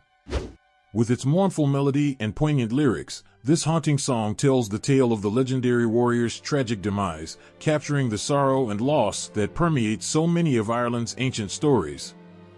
But it's not all doom and gloom in the world of Irish mythological music. There's also plenty of room for celebration and joy. From lively jigs and reels to soul-stirring sean-nós singing, the music of Ireland is as diverse and vibrant as the myths and legends that inspire it, offering a glimpse into a culture that values creativity, expression, and above all, a deep connection to the land and its stories. In conclusion, the representation of Irish mythology in visual arts and music is a testament to the enduring power of these ancient stories to captivate and inspire audiences around the world. From the intricate designs of Celtic knotwork to the haunting melodies of traditional ballads, the myths and legends of Ireland continue to shape and enrich our cultural landscape, reminding us of the beauty and wonder that lies at the heart of the human experience. Imagine a world where the ancient stories of Ireland's mythological past are not confined to dusty tomes or forgotten ruins, but instead pulse with life and vitality, woven into the very fabric of contemporary culture. From literature and film to fashion and technology, the influence of Irish mythology can be felt in countless aspects of modern life, breathing new life into age-old tales and captivating audiences around the globe. At the heart of this resurgence lies a deep-seated appreciation for the timeless themes and universal truths that underpin Irish mythology. Whether it's the enduring power of love and loyalty, the struggle between light and darkness, or the eternal quest for meaning and purpose, these ancient stories continue to resonate with audiences of all ages, offering a glimpse into the human condition and the mysteries of the universe. One of the most visible manifestations of Irish mythology in contemporary culture is in the world of literature. From best-selling novels like American Gods by Neil Gaiman to young adult series like Percy Jackson by Rick Riordan, authors continue to draw inspiration from the rich tapestry of Irish myth, crafting gripping tales of adventure, romance, and redemption that captivate readers of all ages. But it's not just in books that Irish mythology finds a home. Its influence can also be seen on the silver screen, where filmmakers have brought these ancient stories to life in vivid detail. From epic fantasy films like The Lord of the Rings to animated classics like The Secret of Kells, Irish mythology serves as a fertile source of inspiration for filmmakers seeking to transport audiences to worlds of wonder and enchantment. In addition to literature and film, Irish mythology has also made its mark on the world of fashion and design. From runway collections inspired by Celtic motifs to jewelry adorned with symbols of ancient gods and goddesses, designers continue to draw on Ireland's rich cultural heritage to create clothing and accessories that celebrate the country's mythical past. But perhaps nowhere is the influence of Irish mythology more evident than in the realm of technology, where companies like Google and Apple have drawn inspiration from the legends of old to create products and services that are as innovative as they are enchanting. From virtual assistants named after Celtic deities to smartphone apps that allow users to explore ancient ruins in virtual reality, technology has become a powerful tool for bringing the stories of Irish mythology to life in new and exciting ways. In conclusion, the influence of Irish mythology on contemporary culture is a testament to the enduring power of these ancient stories to captivate and inspire audiences across the ages. Whether in literature, film, fashion, or technology, the myths and legends of Ireland continue to weave their magic, reminding us of the timeless truths and eternal mysteries that lie at the heart of the human experience. Imagine stepping into a world where the ancient tales of Ireland come alive before your eyes, where heroes and heroines embark on epic journeys, and where the line between myth and reality blurs into a tapestry of wonder and enchantment. This is the world of adaptations, where the timeless stories of Irish mythology find new expression in books, films, and television, captivating audiences with their timeless themes and unforgettable characters. In the realm of literature, adaptations of Irish mythology have long been a staple, captivating readers with their rich tapestry of adventure, romance, and intrigue. From epic retellings of the Táin Bua Cuailnge to modern interpretations of ancient legends, authors have drawn inspiration from Ireland's mythical past to craft gripping tales that transport readers to worlds of magic and wonder. One of the most iconic adaptations of Irish mythology in literature is undoubtedly The Chronicles of Narnia by C.S. Lewis.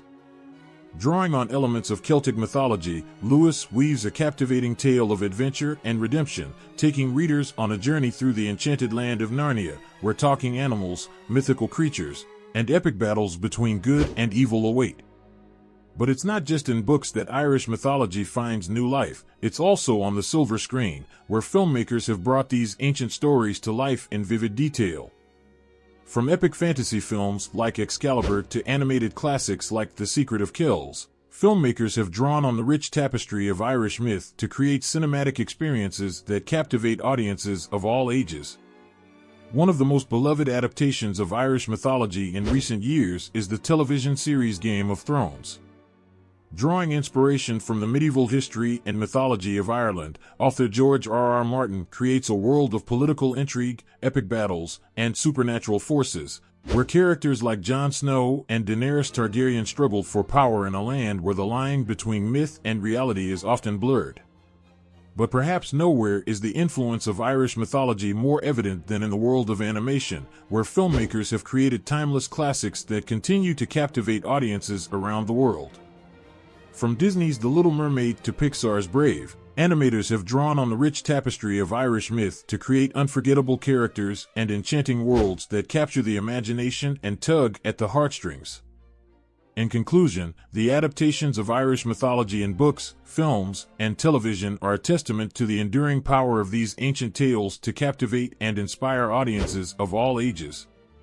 Whether in the pages of a book, on the silver screen, or on the small screen, the stories of Ireland's mythical past continue to weave their magic, reminding us of the timeless truths and eternal mysteries that lie at the heart of the human experience.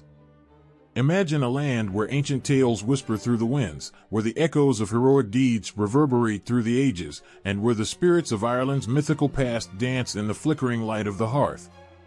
This is the realm of efforts to preserve and revive Irish mythological traditions, a world where storytellers, scholars, and artists come together to breathe new life into the ancient tales that have shaped Ireland's cultural identity for millennia. At the heart of these efforts lies a deep reverence for Ireland's rich mythological heritage, a recognition of the profound significance of these ancient stories in shaping the collective consciousness of the Irish people. From the epic sagas of Cuchulainn and the Fianna to the tragic love stories of Deirdre and Oisin, these tales are more than just myths, they are the soul of Ireland, the essence of its identity as a nation. One of the most powerful ways in which Irish mythological traditions are being preserved and revived is through oral storytelling, a tradition that has been passed down through generations since time immemorial. In villages and towns across the Emerald Isle, storytellers gather around firesides and in pub corners, weaving tales of heroes and heroines, gods and goddesses, in a tradition that has remained largely unchanged for centuries. But it's not just oral storytelling that keeps the flame of Irish mythology burning bright, it's also the work of scholars, historians, and archaeologists who tirelessly research and study these ancient tales, piecing together the fragments of Ireland's mythological past to create a more complete picture of the world that existed long before recorded history. In recent years, there has been a resurgence of interest in Irish mythology, driven in part by the growing popularity of fantasy literature and the success of adaptations like Game of Thrones. This renewed interest has led to a proliferation of books, documentaries, and online resources dedicated to exploring and celebrating Ireland's mythical heritage, ensuring that these ancient tales continue to be passed down to future generations. But perhaps the most poignant expression of the efforts to preserve and revive Irish mythological traditions is the revival of ancient rituals and ceremonies that once formed the heart of Celtic religious practice. From the celebration of Samhain, the ancient festival that gave rise to Halloween, to the reverence for sacred sites like Tara and Newgrange, modern-day Irish people are finding new ways to connect with their ancestral past and honor the traditions of their forebears. In conclusion, the efforts to preserve and revive Irish mythological traditions are a testament to the enduring power of these ancient tales to captivate and inspire, to teach and to heal.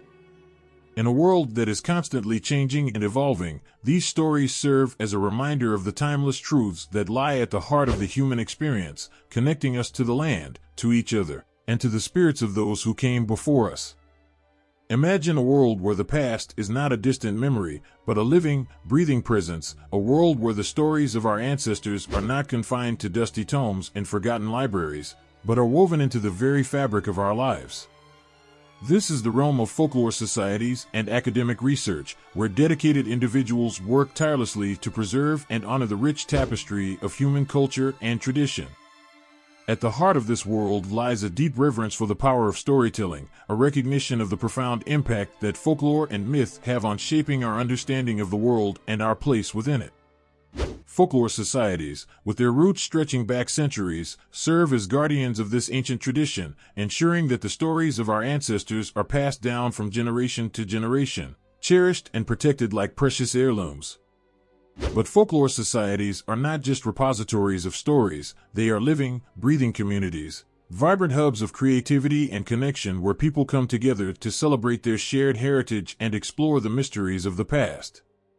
In these societies, members gather around firesides and in village halls, swapping tales of ghosts and fairies, heroes and villains, and a tradition that stretches back to the dawn of human civilization. Yet while folklore societies may be the keepers of tradition, it is the work of academic researchers that breathes new life into these ancient tales, illuminating their hidden depths and uncovering the secrets of their origins. Through meticulous study and analysis, researchers peel back the layers of history to reveal the truths that lie at the heart of myth and legend, shedding light on the cultural, social, and psychological forces that have shaped human society for millennia. But academic research is not just about uncovering facts and figures, it's about understanding the human experience in all its complexity, about grappling with the timeless questions that have haunted humanity since the dawn of time. In the study of folklore and mythology, researchers find not just stories, but reflections of ourselves, mirrors that reveal the deepest truths of the human soul. In recent years, there has been a growing recognition of the importance of folklore and mythology in understanding the world around us and shaping our identities and our beliefs. This has led to a surge of interest in academic research in these fields, with scholars from diverse disciplines coming together to explore the mysteries of the past and the enduring power of myth and legend. But perhaps the most touching aspect of the role of folklore societies and academic research is the way in which they bring people together, forging connections across time and space, across cultures and continents. In the shared love of storytelling, in the quest for knowledge and understanding, people from all walks of life find common ground, building bridges that span the divides of language and culture, of race and religion. In conclusion, the role of folklore societies and academic research in preserving and honoring our shared cultural heritage is nothing short of miraculous. In a world that is constantly changing and evolving, these dedicated individuals work tirelessly to ensure that the stories of our ancestors are not lost to the sands of time, but continue to inspire and uplift us for generations to come. Picture yourself standing at the edge of time, gazing out over the vast expanse of human history. In this realm of ancient tales and timeless myths, the major cycles and themes of Irish mythology unfold like chapters in a grand epic, each one more captivating and poignant than the last. At the heart of these tales lies the cycle of the gods, a tapestry woven from the threads of divine power and mortal frailty. Here, the gods and goddesses of old walk among mortals, their lives intertwined with the fate of humanity itself. From the fiery forge of Brigid to the cunning wit of Luff, each deity embodies a different aspect of the human experience, reminding us of the divine spark that resides within us all. But alongside the gods, there are mortal heroes whose deeds are no less legendary. In the cycle of heroes, we meet figures like Cuchulainn, whose bravery and strength are matched only by his tragic flaws. With every victory and every defeat, these heroes teach us valuable lessons about courage, honor, and the price of greatness. Yet for all their power and glory, the gods and heroes of Irish mythology are not immune to the trials and tribulations of mortal life. In the cycle of kings, we witness the rise and fall of mighty rulers, their kingdoms built on dreams of glory and shattered by the harsh realities of fate.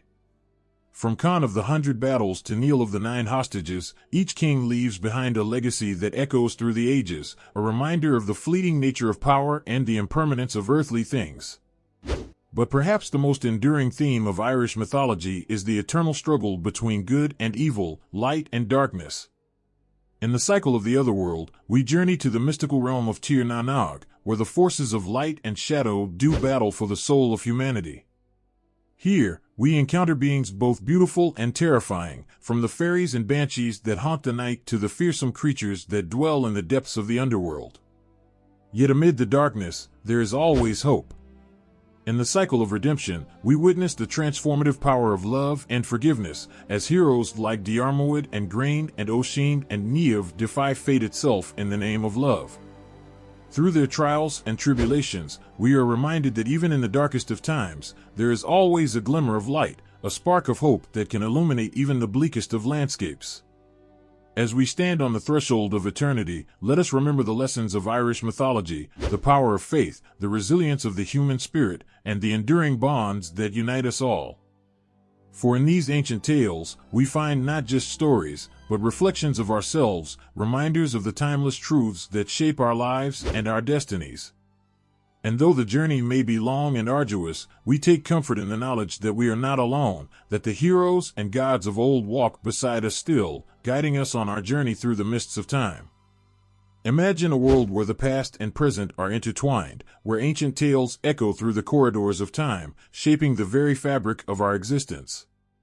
This is the enduring legacy of Irish mythology, a rich tapestry of stories and symbols that continues to captivate and inspire us to this day. At the heart of this legacy lies the timeless wisdom of the Celtic people, whose deep connection to the land and sea gave rise to a mythology that speaks to the very soul of Ireland. From the majestic peaks of the mountains to the rolling waves of the sea, every rock and tree, every hill and valley is imbued with the spirit of the ancient gods and heroes who once walked this land. But the legacy of Irish mythology extends far beyond the shores of Ireland, reaching out to touch the hearts and minds of people around the world. Through literature, art, and music, the stories of Cuchulainn and Finn Mac Cumhaill, of Macha and Morrigan, have found new life, their voices echoing across the centuries to inspire new generations of dreamers and adventurers. In the world of literature, authors like W.B. Yeats and James Joyce have drawn inspiration from Irish mythology, weaving its themes and motifs into their own works to create masterpieces that resonate with readers to this day. From the haunting poetry of the Song of Wandering Angus to the epic scope of Finnegan's Wake, Irish mythology has left an indelible mark on the literary landscape, its influence echoing through the pages of history. But it is not only in the realm of literature that the legacy of Irish mythology endures. In the visual arts, from the intricate designs of Celtic knotwork to the vibrant colors of stained glass windows, the imagery of Irish mythology has inspired countless artists to create works of breathtaking beauty and power. Whether rendered in paint or stone, wood or metal, these artistic expressions serve as a testament to the enduring power of myth to touch our hearts and stir our souls. And let us not forget the world of music, where the haunting melodies of traditional Irish folk songs and the thunderous rhythms of Celtic rock bands evoke the spirit of ancient times, transporting listeners to a realm of myth and magic. From the mournful strains of the harp to the wild exuberance of the bodhrán, the music of Ireland is infused with the spirit of its mythology, reminding us of the deep connection between sound and story, between song and soul. But perhaps the greatest legacy of Irish mythology lies not in its stories or symbols, but in the hearts and minds of the people who continue to cherish and celebrate it to this day. For in the end, it is our shared love of these ancient tales, our shared reverence for the heroes and gods of old, that binds us together as a community, as a culture, as a people. So let us raise a toast to the enduring legacy of Irish mythology, to the stories and symbols that have shaped our past and will continue to inspire our future.